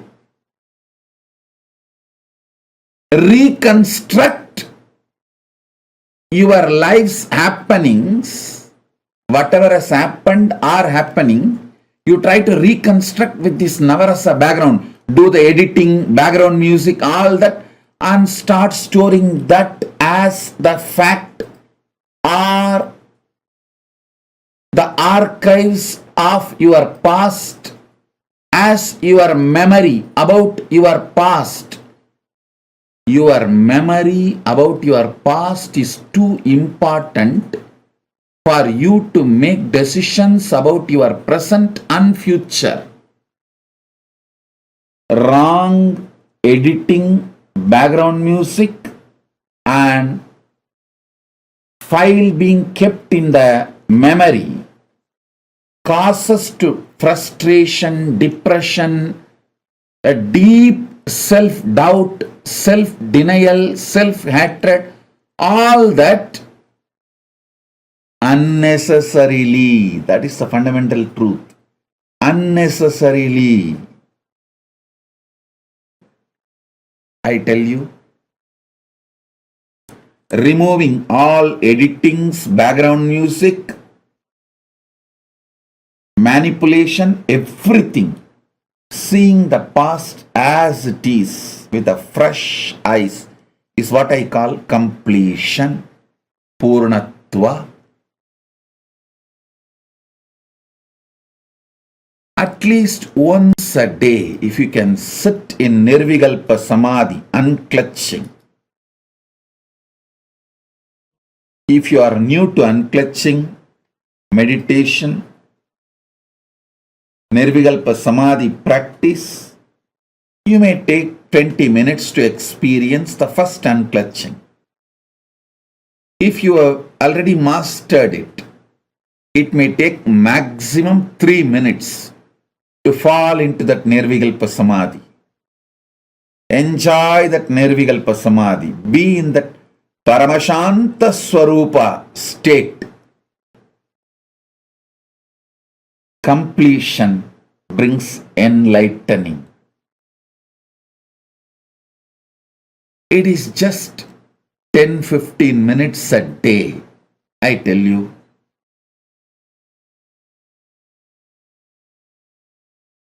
Nirvikalpa Samadhi, even once a day, is like fresh energy to see the whole life, to make the powerful decisions. I tell you, people who do Nirvikalpa Samadhi once a day, even they do not understand how they have so much of courage, boldness, suddenly, and make such big decisions in life.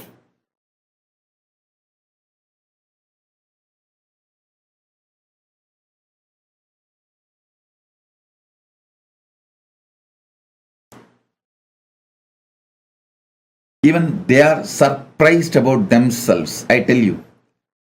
Constantly being pleasantly surprised about you is what is Ananda. Knowing you exist is Sat.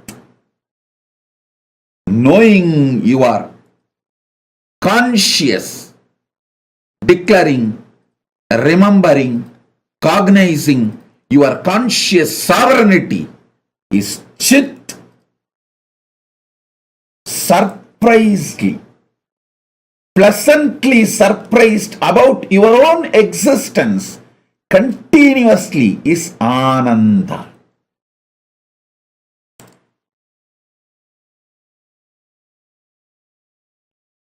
Paramashiva's message directly from Kailasa. Intense involvement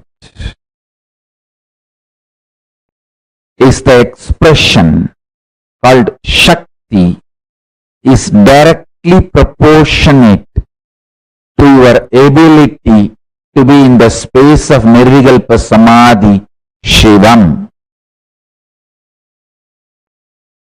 Ability to be in Shivam is directly proportionate to the manifestation of Shakti. Manifestation of Shakti is directly proportionate to your ability to be in Shivam.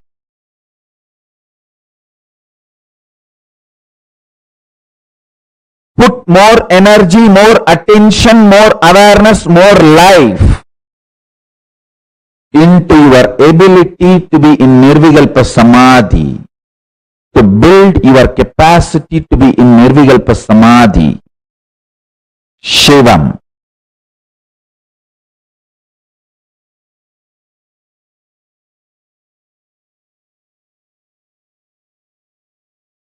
The whole Kailasa governance, listen carefully, the whole Kailasa governance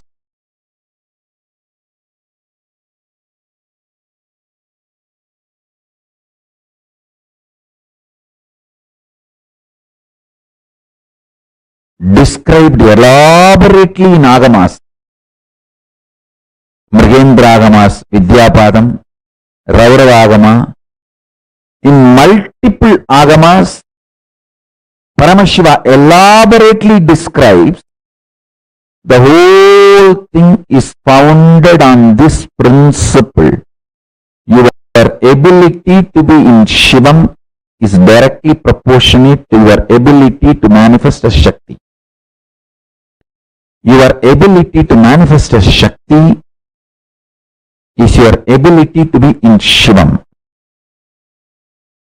One of the biggest enemy stopping you experience Nirvikalpa Samadhi is your self-criticizing pattern. See, you strongly believe you have not achieved oneness, Nirvikalpa Samadhi, unclutching, completion, because there is a definition for that state and that definition is not manifesting in you. You are such a, first of all, any person who thinks there is a definition for Nirvikalpa Samadhi, there is a definition for oneness, is a fool. Your mind cannot grasp even the definition. Forget about using the definition as the scale to measure whether you achieved it or not. You can do only one thing. Continuously remember to surrender, consciously declare to Mahadeva, Paramashiva, I am consciously declaring. Manifesting in me only you can do.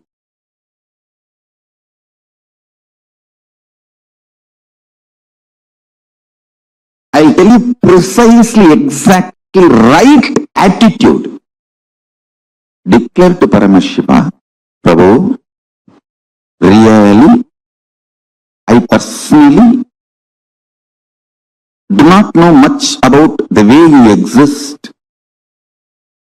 But as per your declaration in Vedas and Agamas and my Guru's confirmation, I have some idea about how you exist. Whether that idea is complete or not, I do not know. But what I know as me, I surrender unto you. I offer me to you.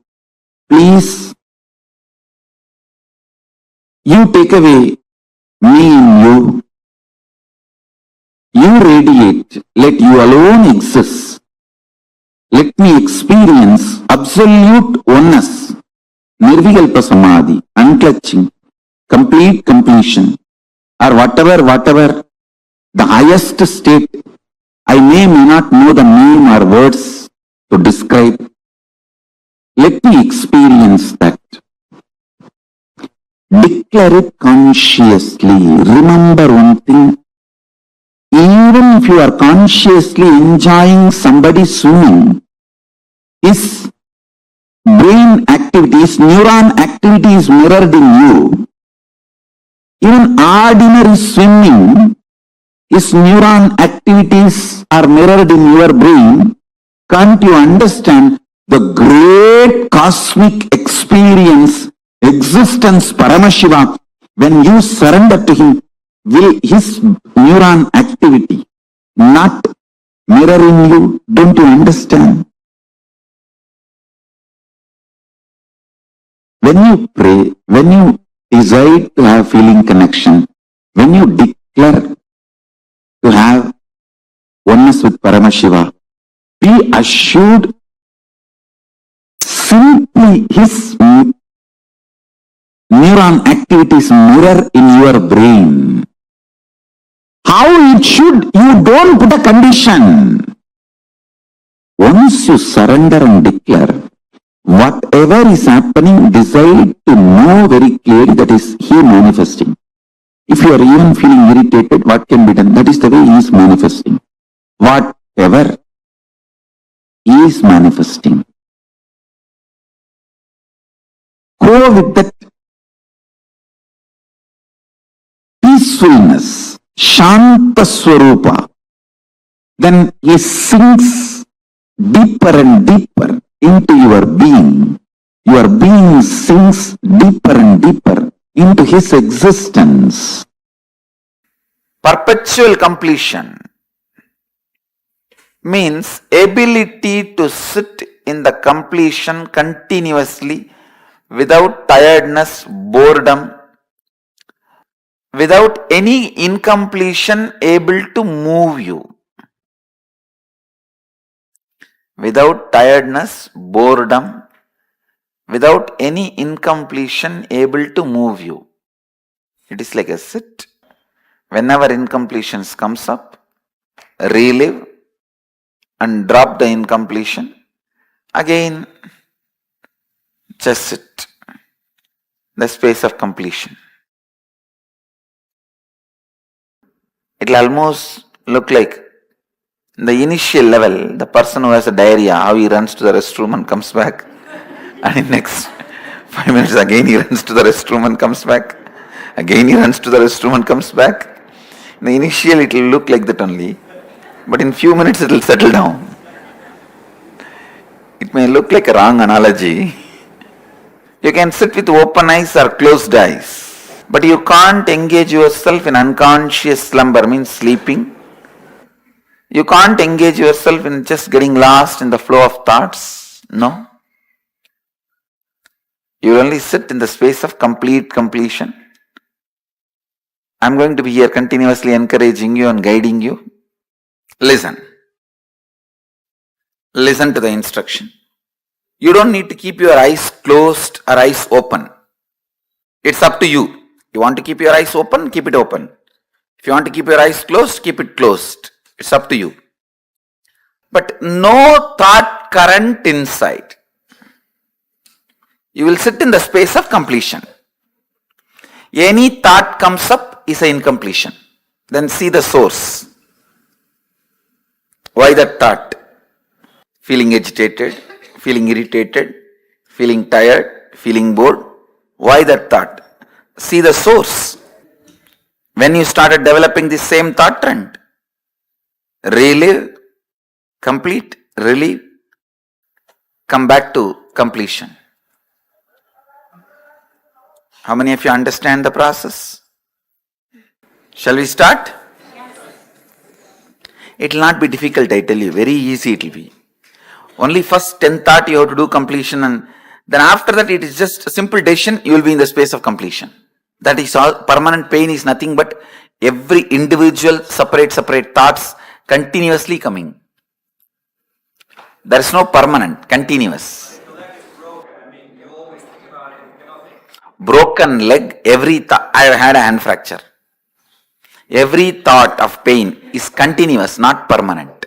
You can look in what mind says pain, from where that thought trend of pain is developing, how I am developing, look in.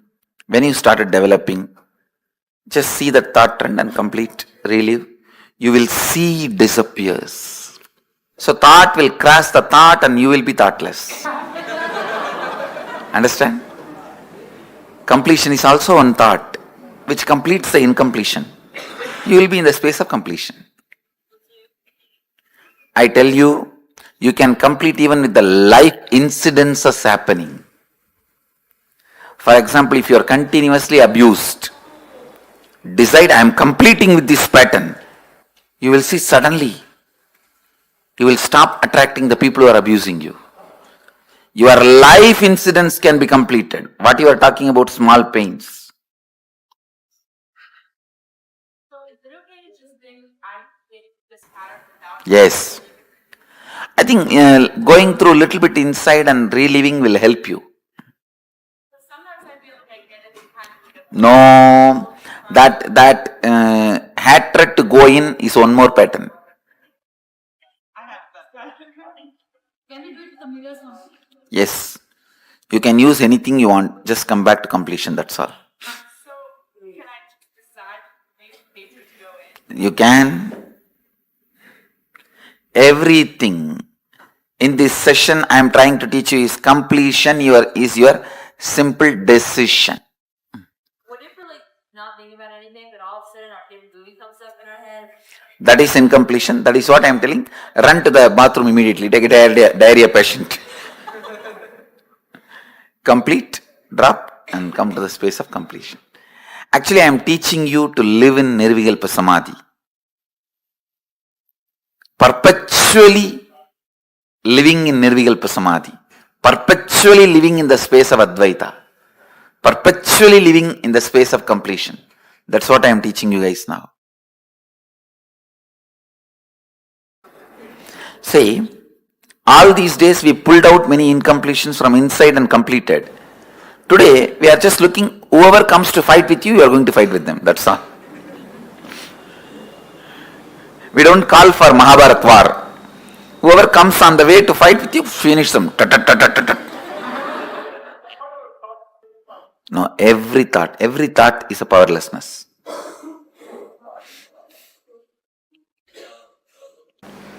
Shall we start? You don't need to close your eyes or tie the ribbon. Just sit. If you want to close your eyes, you can close. If you want, you can pick up your mirror. Let's start. I bless you all to achieve complete completion.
Referendum. All of us just listen to Swamiji's revelations on Nirvikalpa Samadhi. How the space of Nirvikalpa Samadhi happens. What does this Nirvikalpa Samadhi mean?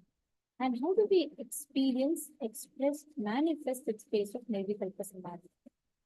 Can I request all the participants to take a minute and first begin with sharing your understanding of Nirvikalpa Samadhi? What do you understand by the word Nirvikalpa Samadhi? What does it mean to you? I request all the participants to please take a minute and share with us. How many of you understood that space where the silence soaked in silence? That's that very, very powerful space.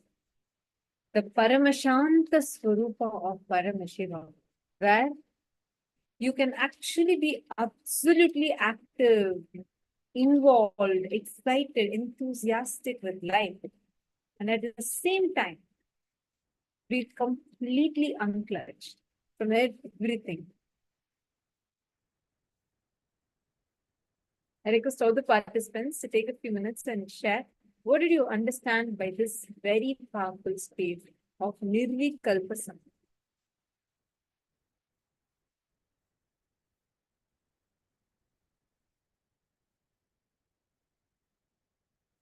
Today, what we're going to be learning about, which is being able to connect, experience the space of Paramashanta.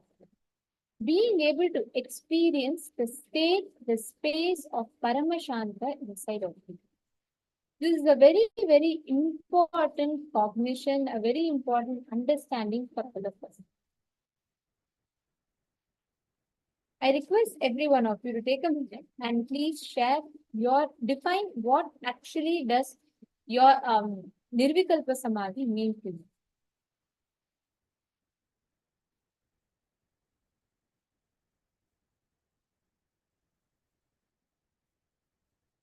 Swamiji actually revealed a very important revelation about this Navarasa Nataka of life.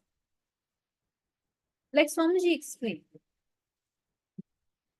realizing your mind's addiction to the taste of Navarasa, just like how our tongue is addicted to that spice, that spicy masala, intense taste, your mind gets addicted to the emotional play of joy, sadness, and all the 9 emotional tastes. First, you start enjoying them, and then you start getting addicted to them. Then you try to see your whole life with that Navarasa emotion. You add background music, even for a small thing, you start adding a background music.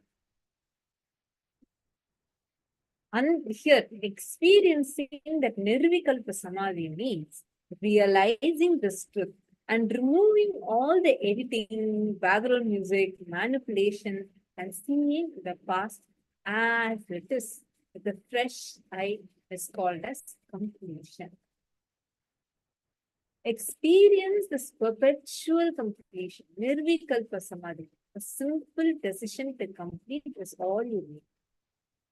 The perpetual completion means ability to sit in completion continuously without tiredness, without boredom, without any incompletion, able to move without any tiredness, boredom, incompletion, and the ability to move. Now, let us all do a simple exercise. We're now going to be sitting and doing this perpetual completion, where you're just going to sit wherever you are, just settle down right now. Whenever any incompletion comes up, first, do not create a thought, do not engage with a thought, and do not fight with the thought. Don't destroy it. Just let it pass. Let's say some reaction is coming up in you, some kind of incompletion, grudge, something is coming up in you.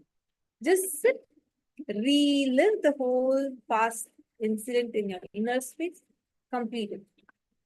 You can sit with open eyes or closed eyes, but only thing is you should not engage yourself with your thoughts and do not engage yourself in a slumber. Do not fall asleep. Clear? Can you all do this now? Please sit straight. I request all the participants to please settle down, sit straight. We are going to be ending into the exercise now.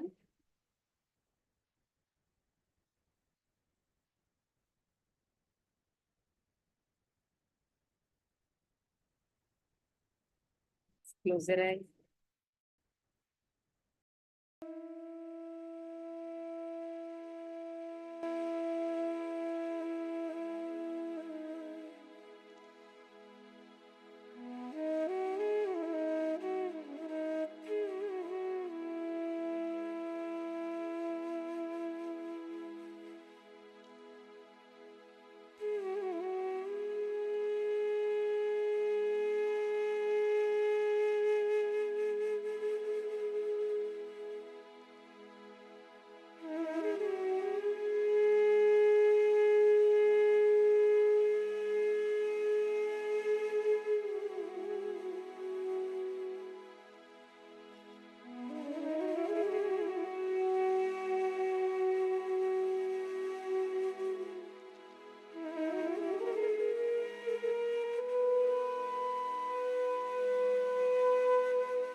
I welcome all of you with my love and respects.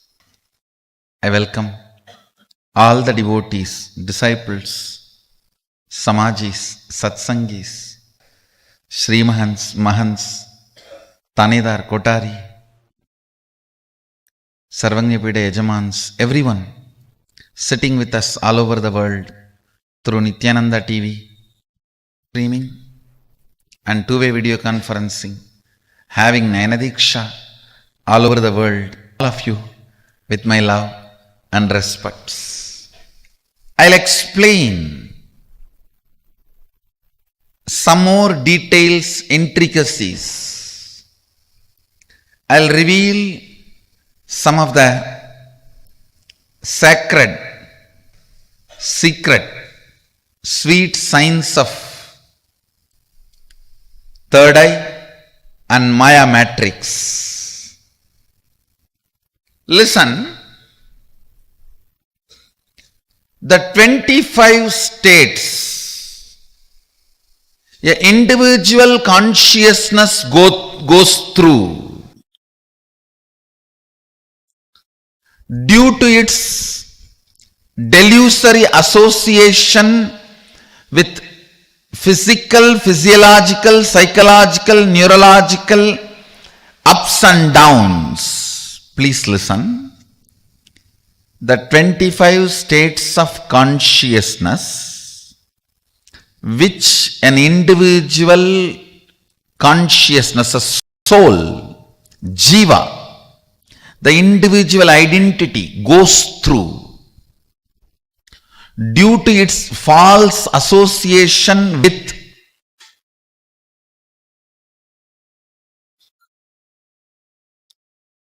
physical, physiological, psychological, neurological ups and downs. Let me also define the word false association. By staring at the mirror for quite a long time, you mistake the reflection for you. If you are spending too much time with the mirror, that is a problem. You may start putting the makeup on the mirror. You may start putting the makeup on the mirror if you are all the time busy in staring at the mirror. Constantly staring at the mirror. Sometimes you start thinking you are the mirror. That is what I call false association. Unfortunately, the individual soul which constantly staring at physical, physiological, psychological, neurological ups and downs, associates itself falsely with it, starts feeling it is that. That feeling is the reason for the 25 altered states of consciousness.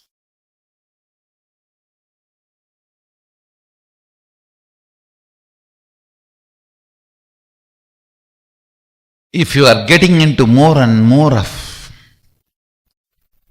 false identification,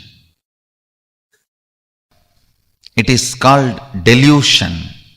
If you are getting more and more clear, it is called living enlightenment. But the false identification of the individual consciousness, the soul, with physical, physiological, psychological, neurological ups and downs forms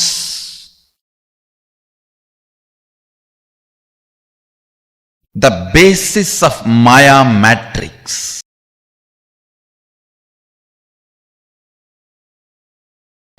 Jiva. Listen.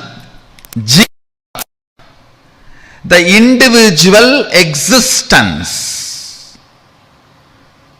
perceptional,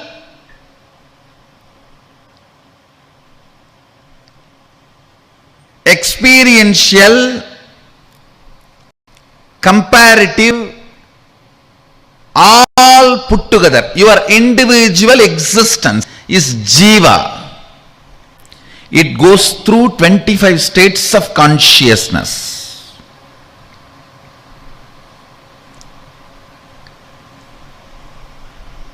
From sleeping, sleeping, sleeping, dreaming, dreaming, sleeping, waking, waking, waking, awakened, awakened, waking. Totally 25 various states of consciousness you go through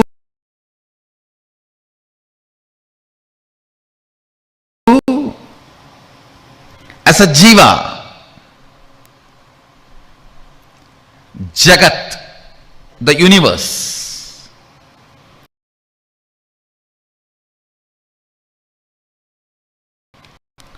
It has 11 dimension. Length, breadth, depth is all you know. Time and space still scientists are exploring. But various permutations and combinations of length, breadth, depth, time and space forms 11 dimension. That is the Jagat, universe. Sadashiva, Ishvara, who manifests as 5 dimension and unmanifest part of him. That is Ishvara. Listen. Jiva, soul. Jagat, universe. Ishvara, Sadashiva. The matrix between these three is called Sri Vidya. The knowledge of Sri. Sri means Adi Shakti. The knowledge of Adi Shakti is the knowledge which will liberate you from this matrix. Understand?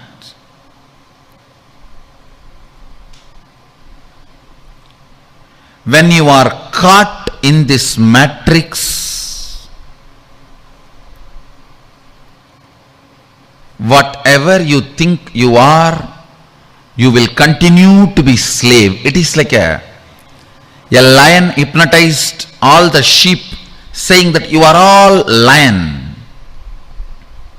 Don't bring lion cub story here. It is different. It's a different lion. The lion hypnotized all the sheep, saying you are all lions. So you can come without fear every day. You will have one. Even what society teaches you, the choices as freedom is nothing but you being hypnotized. You being sheep and hypnotized as lion. Understand?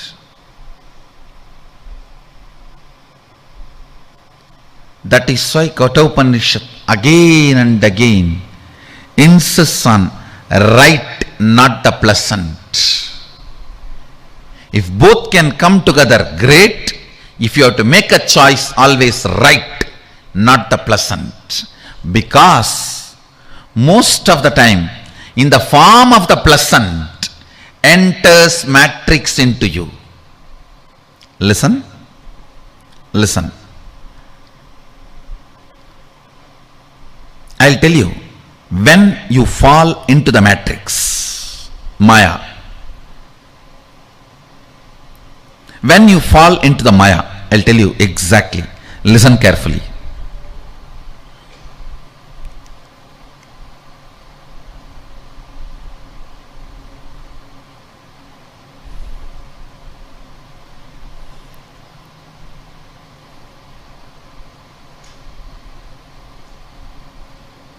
I'll give you this example. Listen carefully.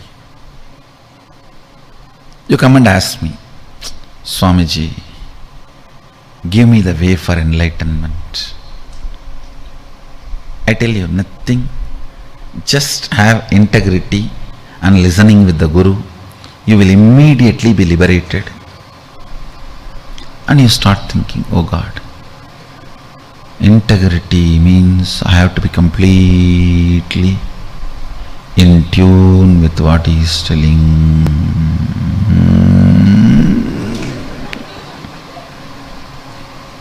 And listening,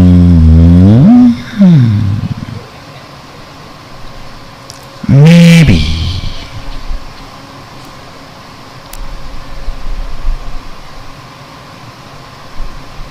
I think I tried 2-3 times, it did not work out.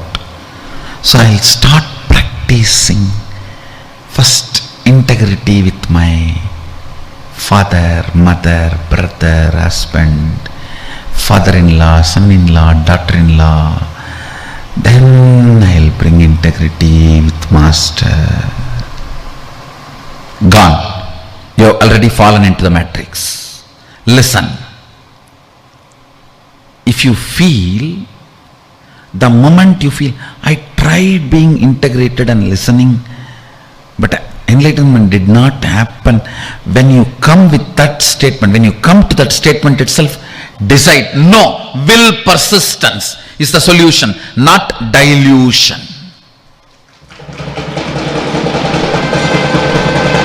Understand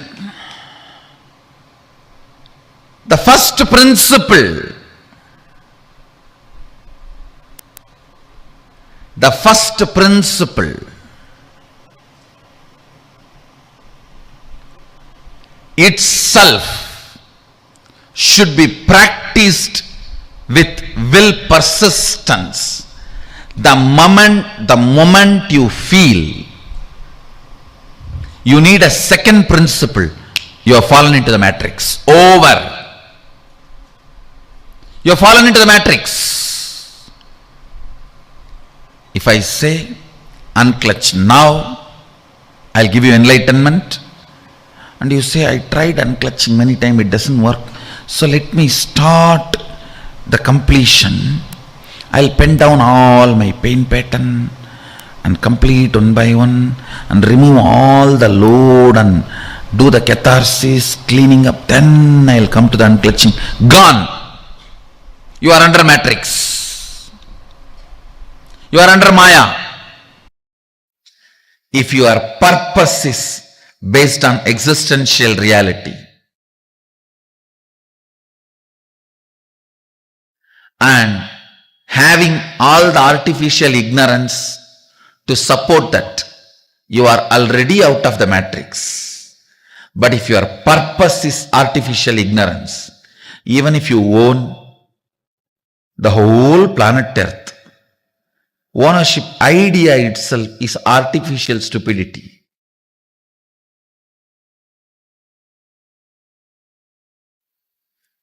Within the matrix, anything you do is waste of your time, which is life for you. Your time is money for your boss, pleasure for your beloved. Your time has a various meaning for many people in your life. But for you, your time is life. Understand the meaning of your time. For your boss is money. Meaning of your time for the people who is in love with you or loved by you is attention, love. Meaning of your time for your son or daughter is to have what they want, their education or their house or whatever they want. Each one of them have a different meaning for your time, your meaning you need to have for your time. The word your time, the meaning you need to have is your life. Understand, if your purpose is existential reality and artificial ignorance, artificial intelligence of the matrix is used to support it, great, you are out of the matrix. But if your purpose itself is artificial ignorance or artificial intelligence, I tell you, you are wasting your life. You are not living, you are grown. You are not living, you are grown. When you hook your gadgets to the grid, be very clear, you are hooked, not your gadgets. When you hook your gadgets to the grid, you are hooked to the grid, not your gadgets. Your gadgets are the tub in which you are sleeping and you are hooked. The artificial pleasure you feel in your Facebook friends and the gadgets, with that is the liquid, lubrication liquid on which you are grown. Understand, it is 110 volt current in the Matrix movie. I'll call it as a 120 because 120B is conspiracy in Indian IPC. It's a 120B, greatest conspiracy against humanity.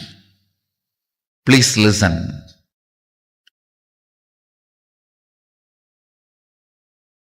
If artificial intelligence or artificial ignorance, which all of us commonly accepted and created, if that becomes the purpose of your goal,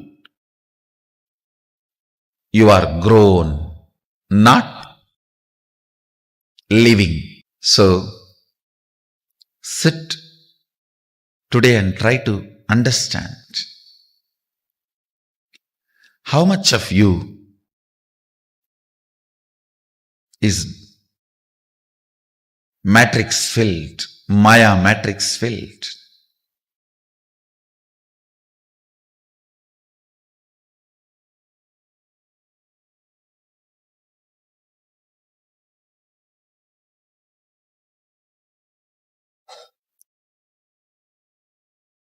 Whenever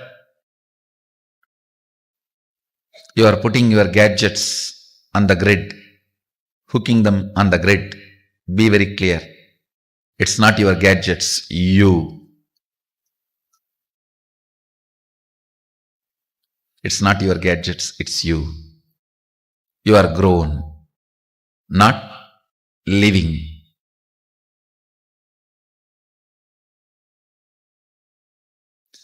Everything in your inner space which does not allow you to manifest Sadashivoham is fear. It is like a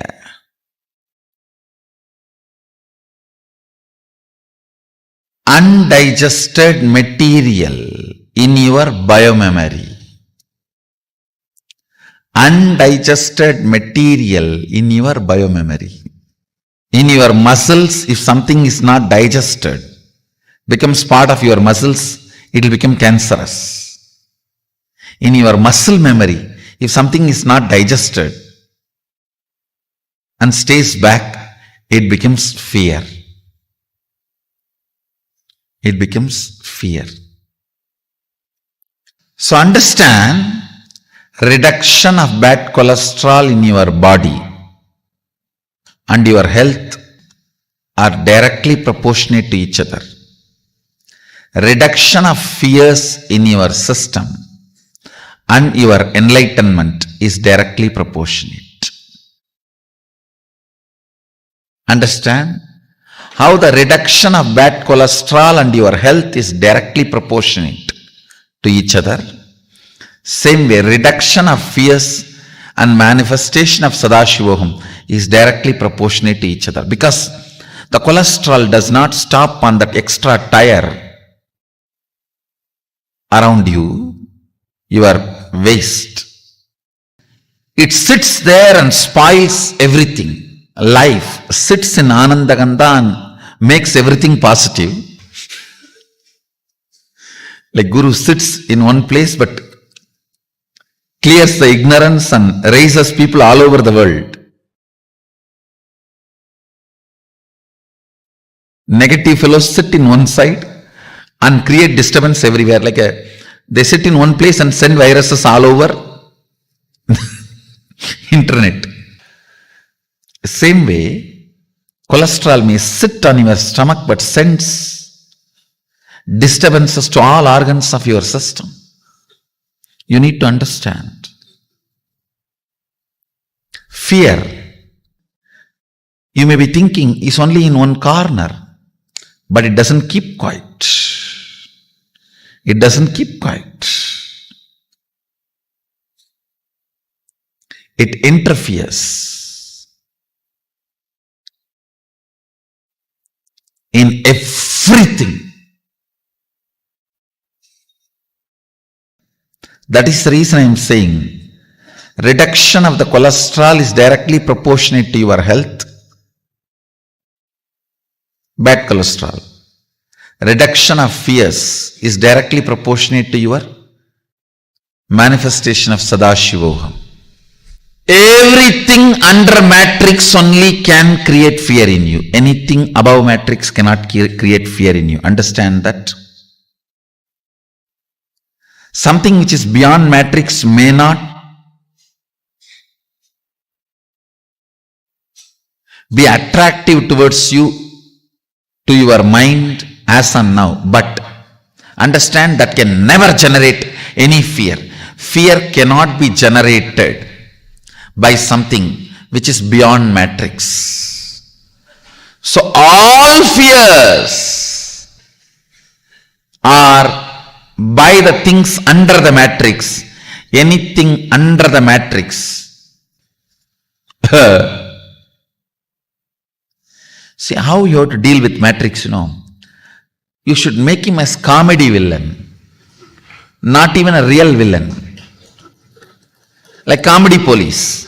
If you see in Tamil movies, always the police will come after everything is done to carry the dead body. The bodies which are fallen here and there will be fight, hero will be dun dun dun dun dun dun dun. The funny thing about Indian movies is the villain will be going in helicopter, hero will go in bullock cart and catch the villain. Hero will go only in bullock cart. Villain will be going in helicopter. But somehow hero will catch the villain. Anyhow. Make your matrix comedy villain, comedy police. The way you have to deal with this,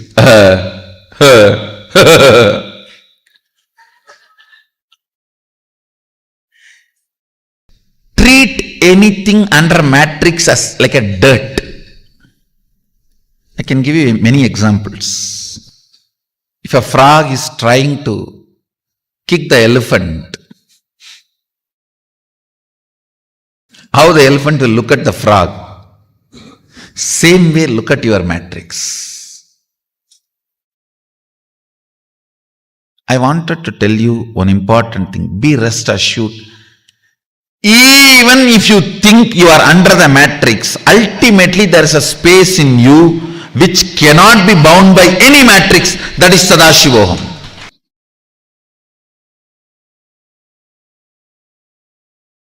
Ultimately, it does not give up on you.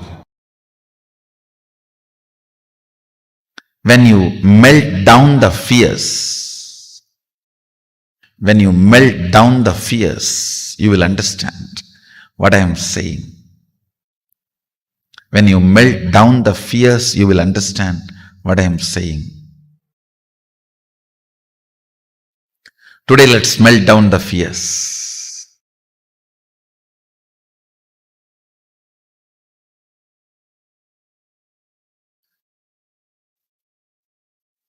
I'll switch on my heater. Let the fears melt down.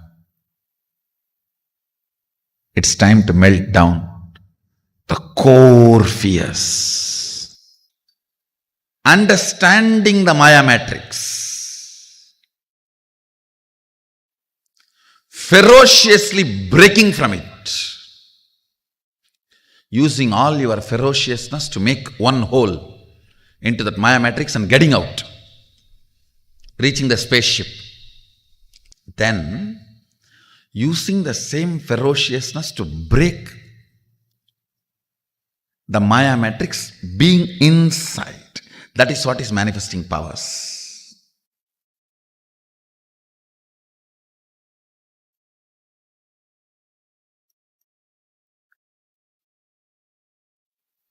Listen carefully. When you manifest powers, you are not letting any of the rules, regulations, bondages, powerlessness of the matrix come to any agreement with you. Matrix tries its best. Let's have a contract. You don't expose me, but you are very clear. I am not going to have anything extraordinary by you giving me like a bhiksha. I'll break you, only then I will have powers. Not by having understanding with you, but by making you shiver.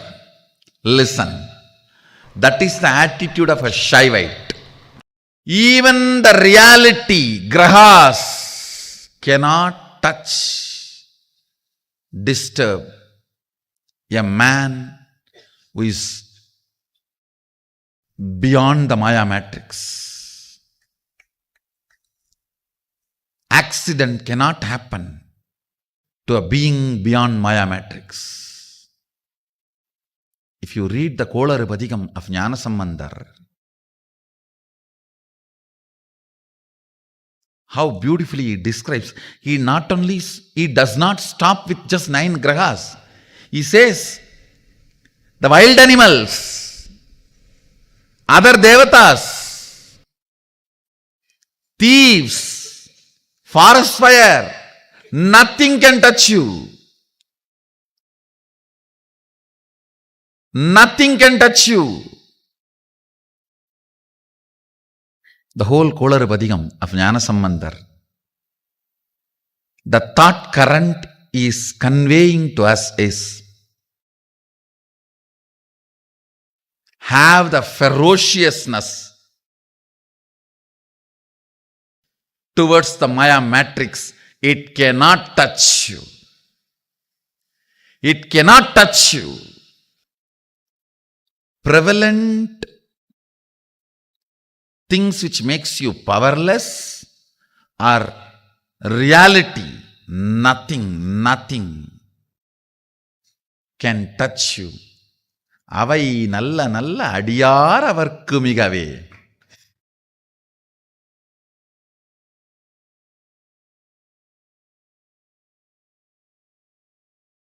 That's a beautiful word he uses, ending every stanza. He describes detailed way how the grahas and then all the other gods, goddesses and the gods of the directions, nakshatras, rashis and wild animals. Nothing can touch you. Understand? The ferociousness with which you need to handle Maya matrix, you can learn from this one Kolaripadikam of Jnanasambandamurti. Tirunavukkaras Peruman, another saint tells Jnanasambandamurti, don't go to Madurai now. Neither the grahas are right, nor the situation there is right. Jnanasambandamurti never listens to anybody other than Sadashiva. He does not care about anything which is under the Maya matrix. Veyuru Dolivangan Vidamunda Gandan Viganalla Vinay Dadavi Masaru Dingal Gangai Mudimelanindian Ulame Bugundadanal Nyayiru Dingal Sevai Budan Vyalan Velli Sanibambirandu Mudane Asaru Nalla Nalla Avai Nalla Nalla Adiyara Varkumigave.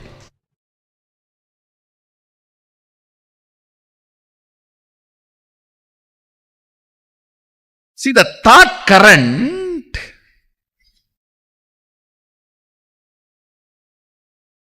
when I know reality is my purpose,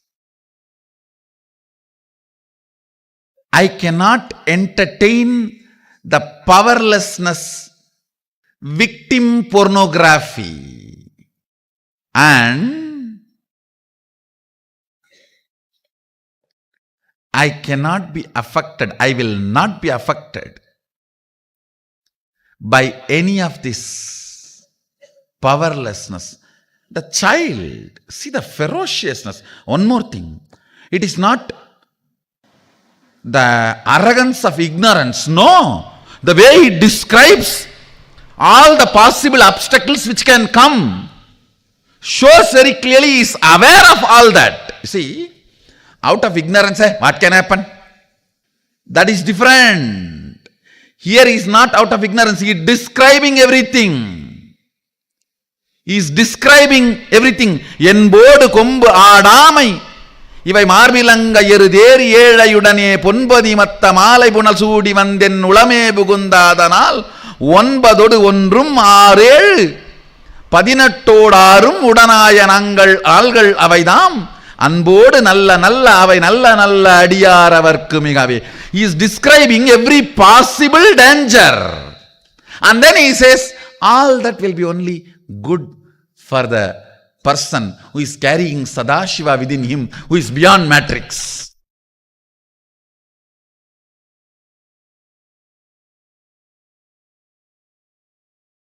His purpose, because his purpose is beyond matrix, he does not bother about anything which is under the Maya matrix. The ferociousness you need to have to handle the Maya matrix. Understand here, see the way structure. First, he defines the Sadashiva, how he is in his heart. Then only he describes even this poverty pornography items. He is not describing this first. He is not describing ஞாயிறு திங்கள் செவ்வாய் புதன் வியாழன் வெள்ளி சனிபாம்பு இரண்டும் வேயுரு தோழிமங்கன் விடமுண்ட கண்டன் மிக நல்ல வீணை தடவி. No, he is not describing the problem first. Please understand, the fellow who does not know the problem also is not complete. The fellow who thinks about the problem first also is not complete. Neither the ignorance of the problem will solve the issue, nor putting that as a first is going to solve the issue. A proper right solution. First, be very clear. The matrix has no place in you. Beyond Maya matrix only sits in your heart. He says, Veyuru Dolivangan Vidamunda Gandan. Even the description of Sadashiva, see, Veyuru Dolivangan Vidamunda Gandan means the worst matrix. Alagala, that itself is swallowed and kept in his throat. Even the description of Sadashiva, who is beyond matrix, is sitting inside me. It's a beautiful story. Actually, after having the whole alagala in his throat, he is playing veena, Rudra veena, and enjoying the taste. You need to know, Rudra veena can be played only when you are in high awareness, it means even the alahala cannot make him miss even awareness. After drinking alahala, he proves he is in the highest awareness by playing Rudraveena. Understand this 3 word. Again I'll remind. First, understanding the matrix. What is your inner space holding as purpose? Is it prevalent ideas or existential reality that decides whether you are under Maya matrix or moving out of Maya matrix? Understanding Maya matrix. Second, being ferocious with Maya matrix. If you are already bitten by Maya matrix, even with you, be ferocious. With that part of you, be ferocious. And break from the Maya matrix. And same ferociousness will manifest as powers within the Maya matrix when you play.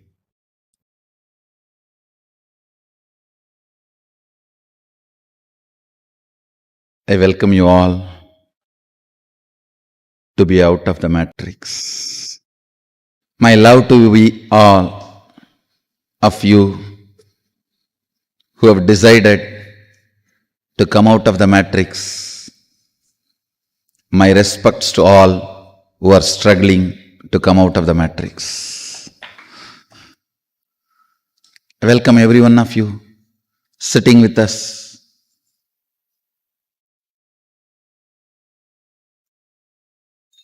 All over the world through 2-way video conferencing, all over the universe through 3-way video conferencing.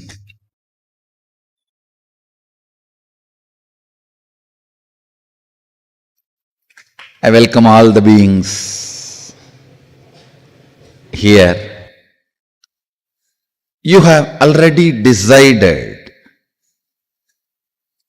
You just need to understand why you have decided.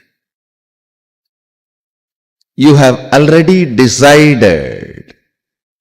You just need to understand why you have decided. Understand? If you think you have decided, listen very carefully. If you think you have decided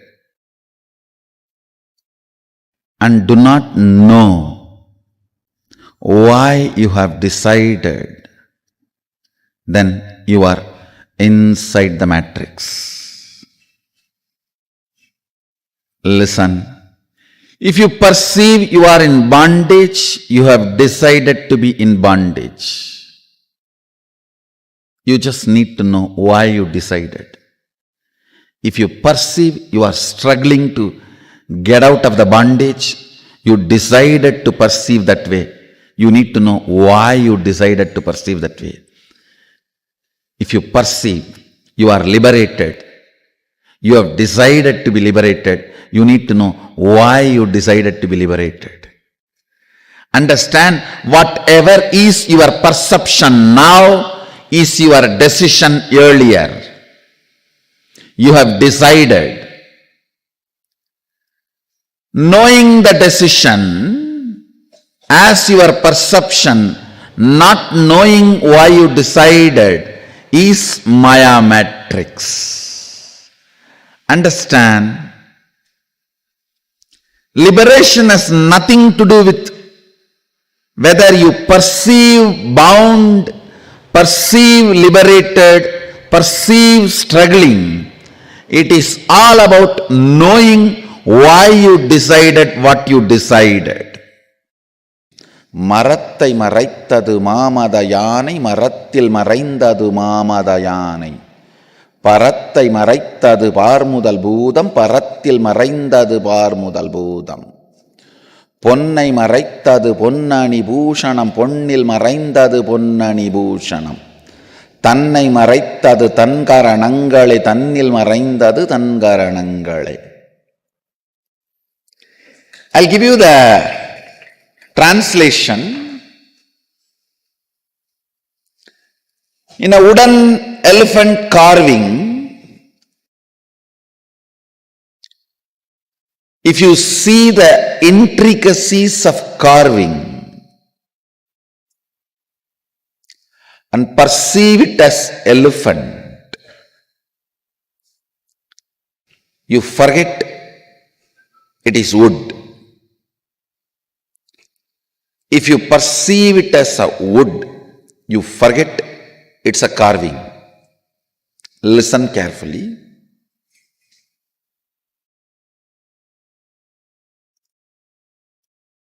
When you get involved in every intricacy of what is shown in front of you by building an opinion about everything as good or bad, you are caught in the Maya matrix. Listen. The every curve, ups and downs of what is being shown, what is appearing in front of you, whatever is appearing in front of you,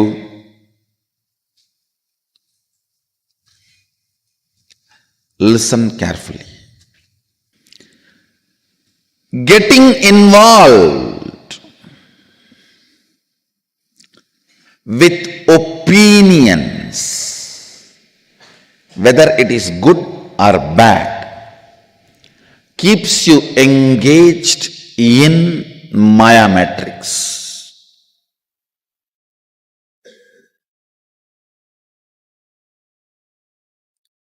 If you build opinion about every person, every situation, everything around your life, you will polarize the whole life. All this good for me, all this bad for me.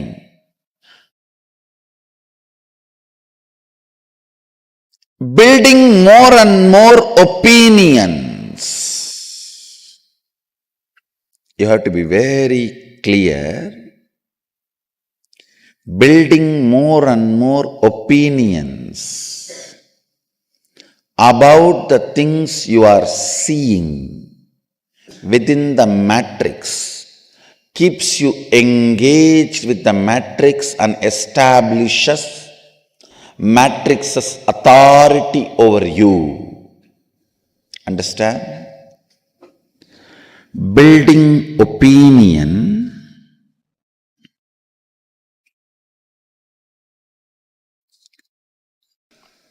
as good or bad is what I call seeing the elephant and forgetting it is wood. Understand? In the world, it is a wood sculpture of elephant.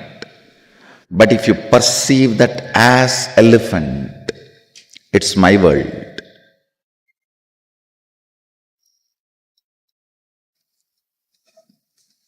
It may look very funny, but I should ask this question. In your iPad, when you are seeing some video clip about cobra or python or a big snake, how many of you don't even touch the iPad where the face or the head of the snake is? Raise your hand. Do you remember you are all adults? And it cannot bite you from inside the iPad.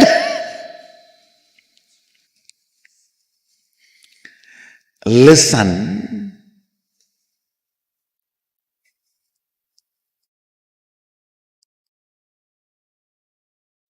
So much of opinion getting built about what is seen. Many of you have not raised the hand, I know. But you will not even dare to touch the screen, I know. I know.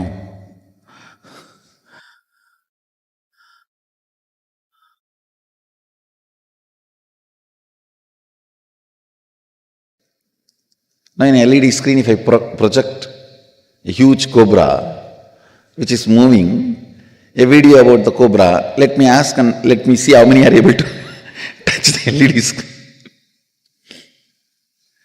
Listen, it may be very simple pattern, it may look too simple, but it is not. I want you to contemplate on it. It is one of the very important revelation I wanted to share today.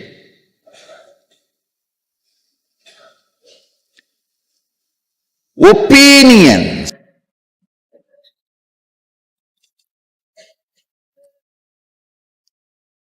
building opinion about everything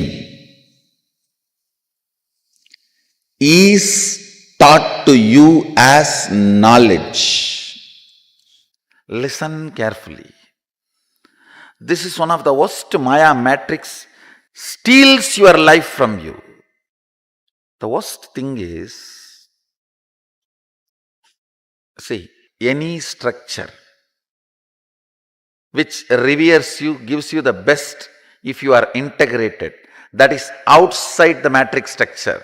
That's a Kailasa, Zion.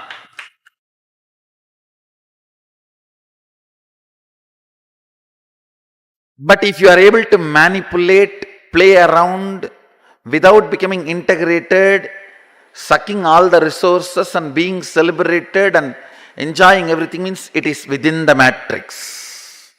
The problem is not that you cheating and having all the resources under you, you not realizing you are within the matrix.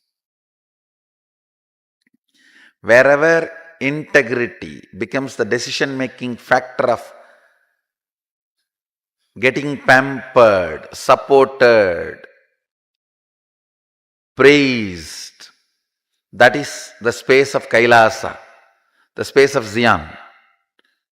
If not, I tell you, if you are able to manipulate some place, some structure, some organization without integrity, unable to have everything there, then you are under the matrix.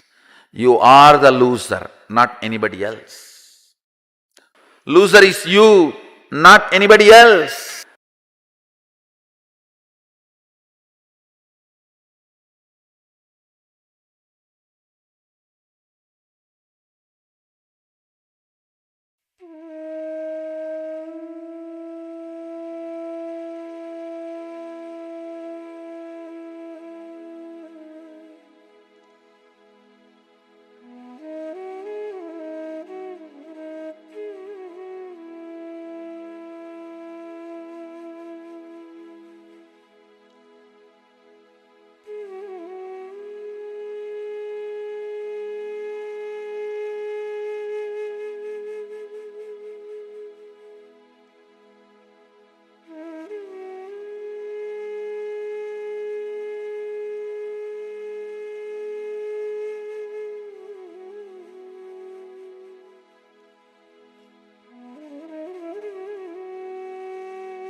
Nityanandam. We sincerely apologize to the participants for the technical difficulty. I hope now all the participants are able to hear us.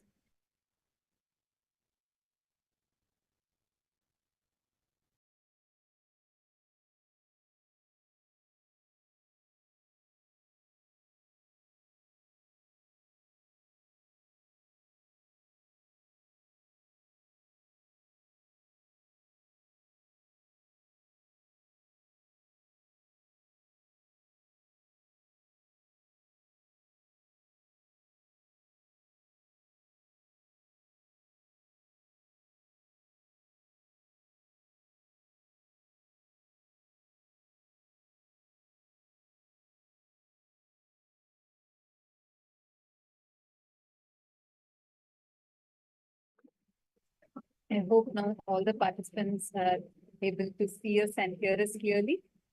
If yes, please put in the chat. All right.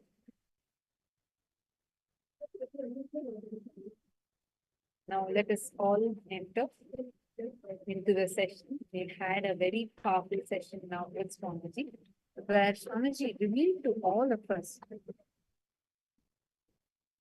about what is this Maya matrix, how you can liberate yourself from the Maya matrix. What does it mean to actually fall into that Maya delusion and how to liberate yourself from that? So I request all the participants now to take a few minutes and please start writing down whatever you understood so far from the session. Can I request all the participants, please do it now? Whatever you have understood so far.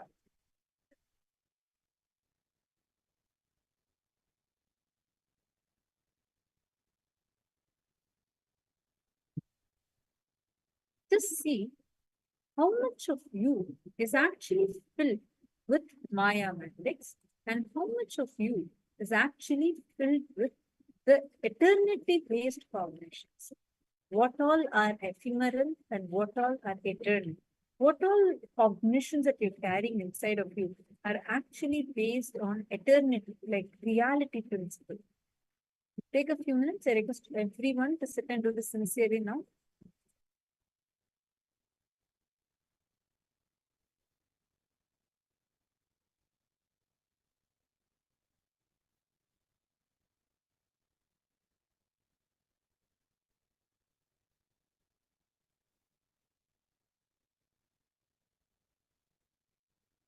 Look in, do the analysis, thorough analysis deep inside of you. Take a few minutes and identify what all cognitions that you're holding inside of you are actually Maya based, like what all are delusion based, delusion centric, and what all are after cognition based. Look in and write it down. Many times, the cognitions we build about life, reality, will be based on our delusion. So when we say delusion, it will be the reality will be superimposed with the delusory ideas of reality that we carry. Like, for example, you may have had a conflict with someone, struggle, something. You look at it not from the reality that you're Paramashiva and not from the reality that life is auspicious, but instead you push yourself again and again to fall back to delusions based belief, delusion based experiences, and delusion based manifestation. How many of you are understanding this? How many of you are catching it?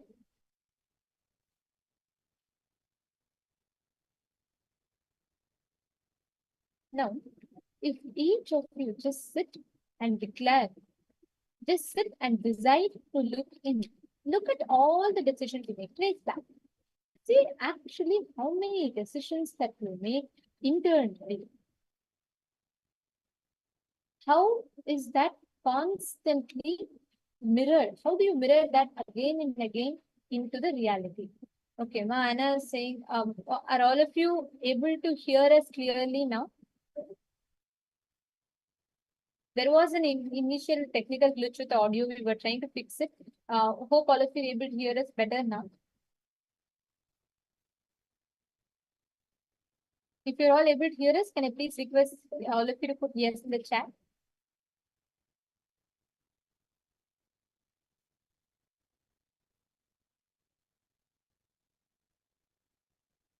Okay, so Ma Lata has asked how to increase magnetic force from Jiva. Have listened which part of human body? Sorry, Ma, could you explain a little bit more clearer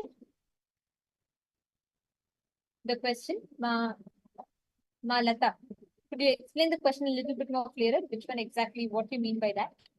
Ma Navamani, are you able to hear us better now?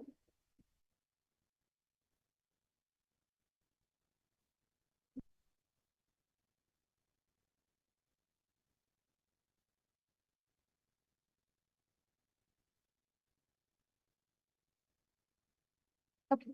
Now, all of you, please listen. Look in at all the aspects of your life that you have created for yourself. See which all are delusion centric, which are all reality centric.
Hope all of you have finished writing.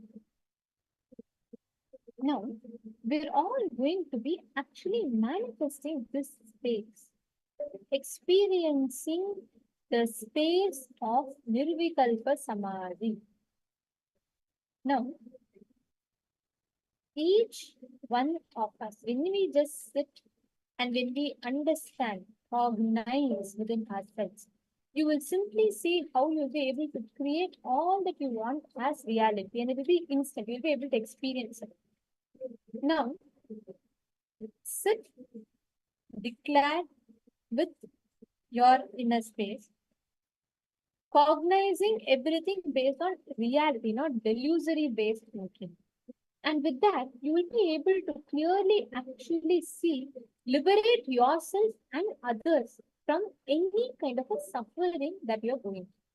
This is called the power of Swachandachari, means the ability to free oneself and the ability to free others from any kind of a problem that they're stuck in. It's called Swachandachari.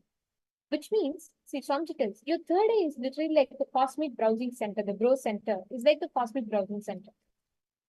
All the things that you're looking for, all the answers that you're seeking for, all of them, you get it right at directly downloaded into you through the third eye. You have that entire possibility. You just need to understand how exactly does that happen, how exactly does that work. When you decide, when you sit and cognize yourself, when you understand how exactly does this process happens inside of you, listen very carefully. Whenever you want to have a breakthrough in some aspect of life, you are stuck. You do not know the reason why you are stuck, how you are stuck. When you just ask through the third eye will give you solution. And now, all of you are going to be manifesting the same power. You're going to call any one of your friends or family members and you're going to work on forcing their reality. Scanning through the third eye to identify where they are stuck at and how you can help.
Paramashivoham.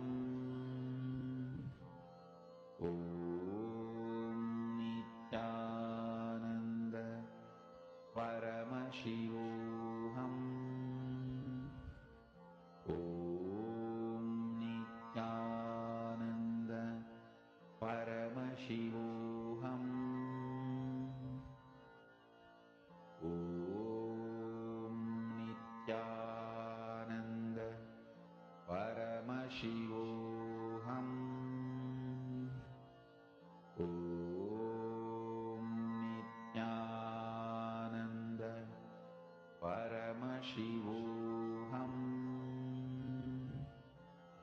Om Nityananda Paramashivoham. Om Nityananda Paramashivoham. Om Nityananda Paramashivoham. Om Nityananda Paramashivoham. Om Nityananda Paramashivoham. Om Nityananda Paramashivoham. Om Nityananda Paramashivoham. Om Nityananda Paramashivoham.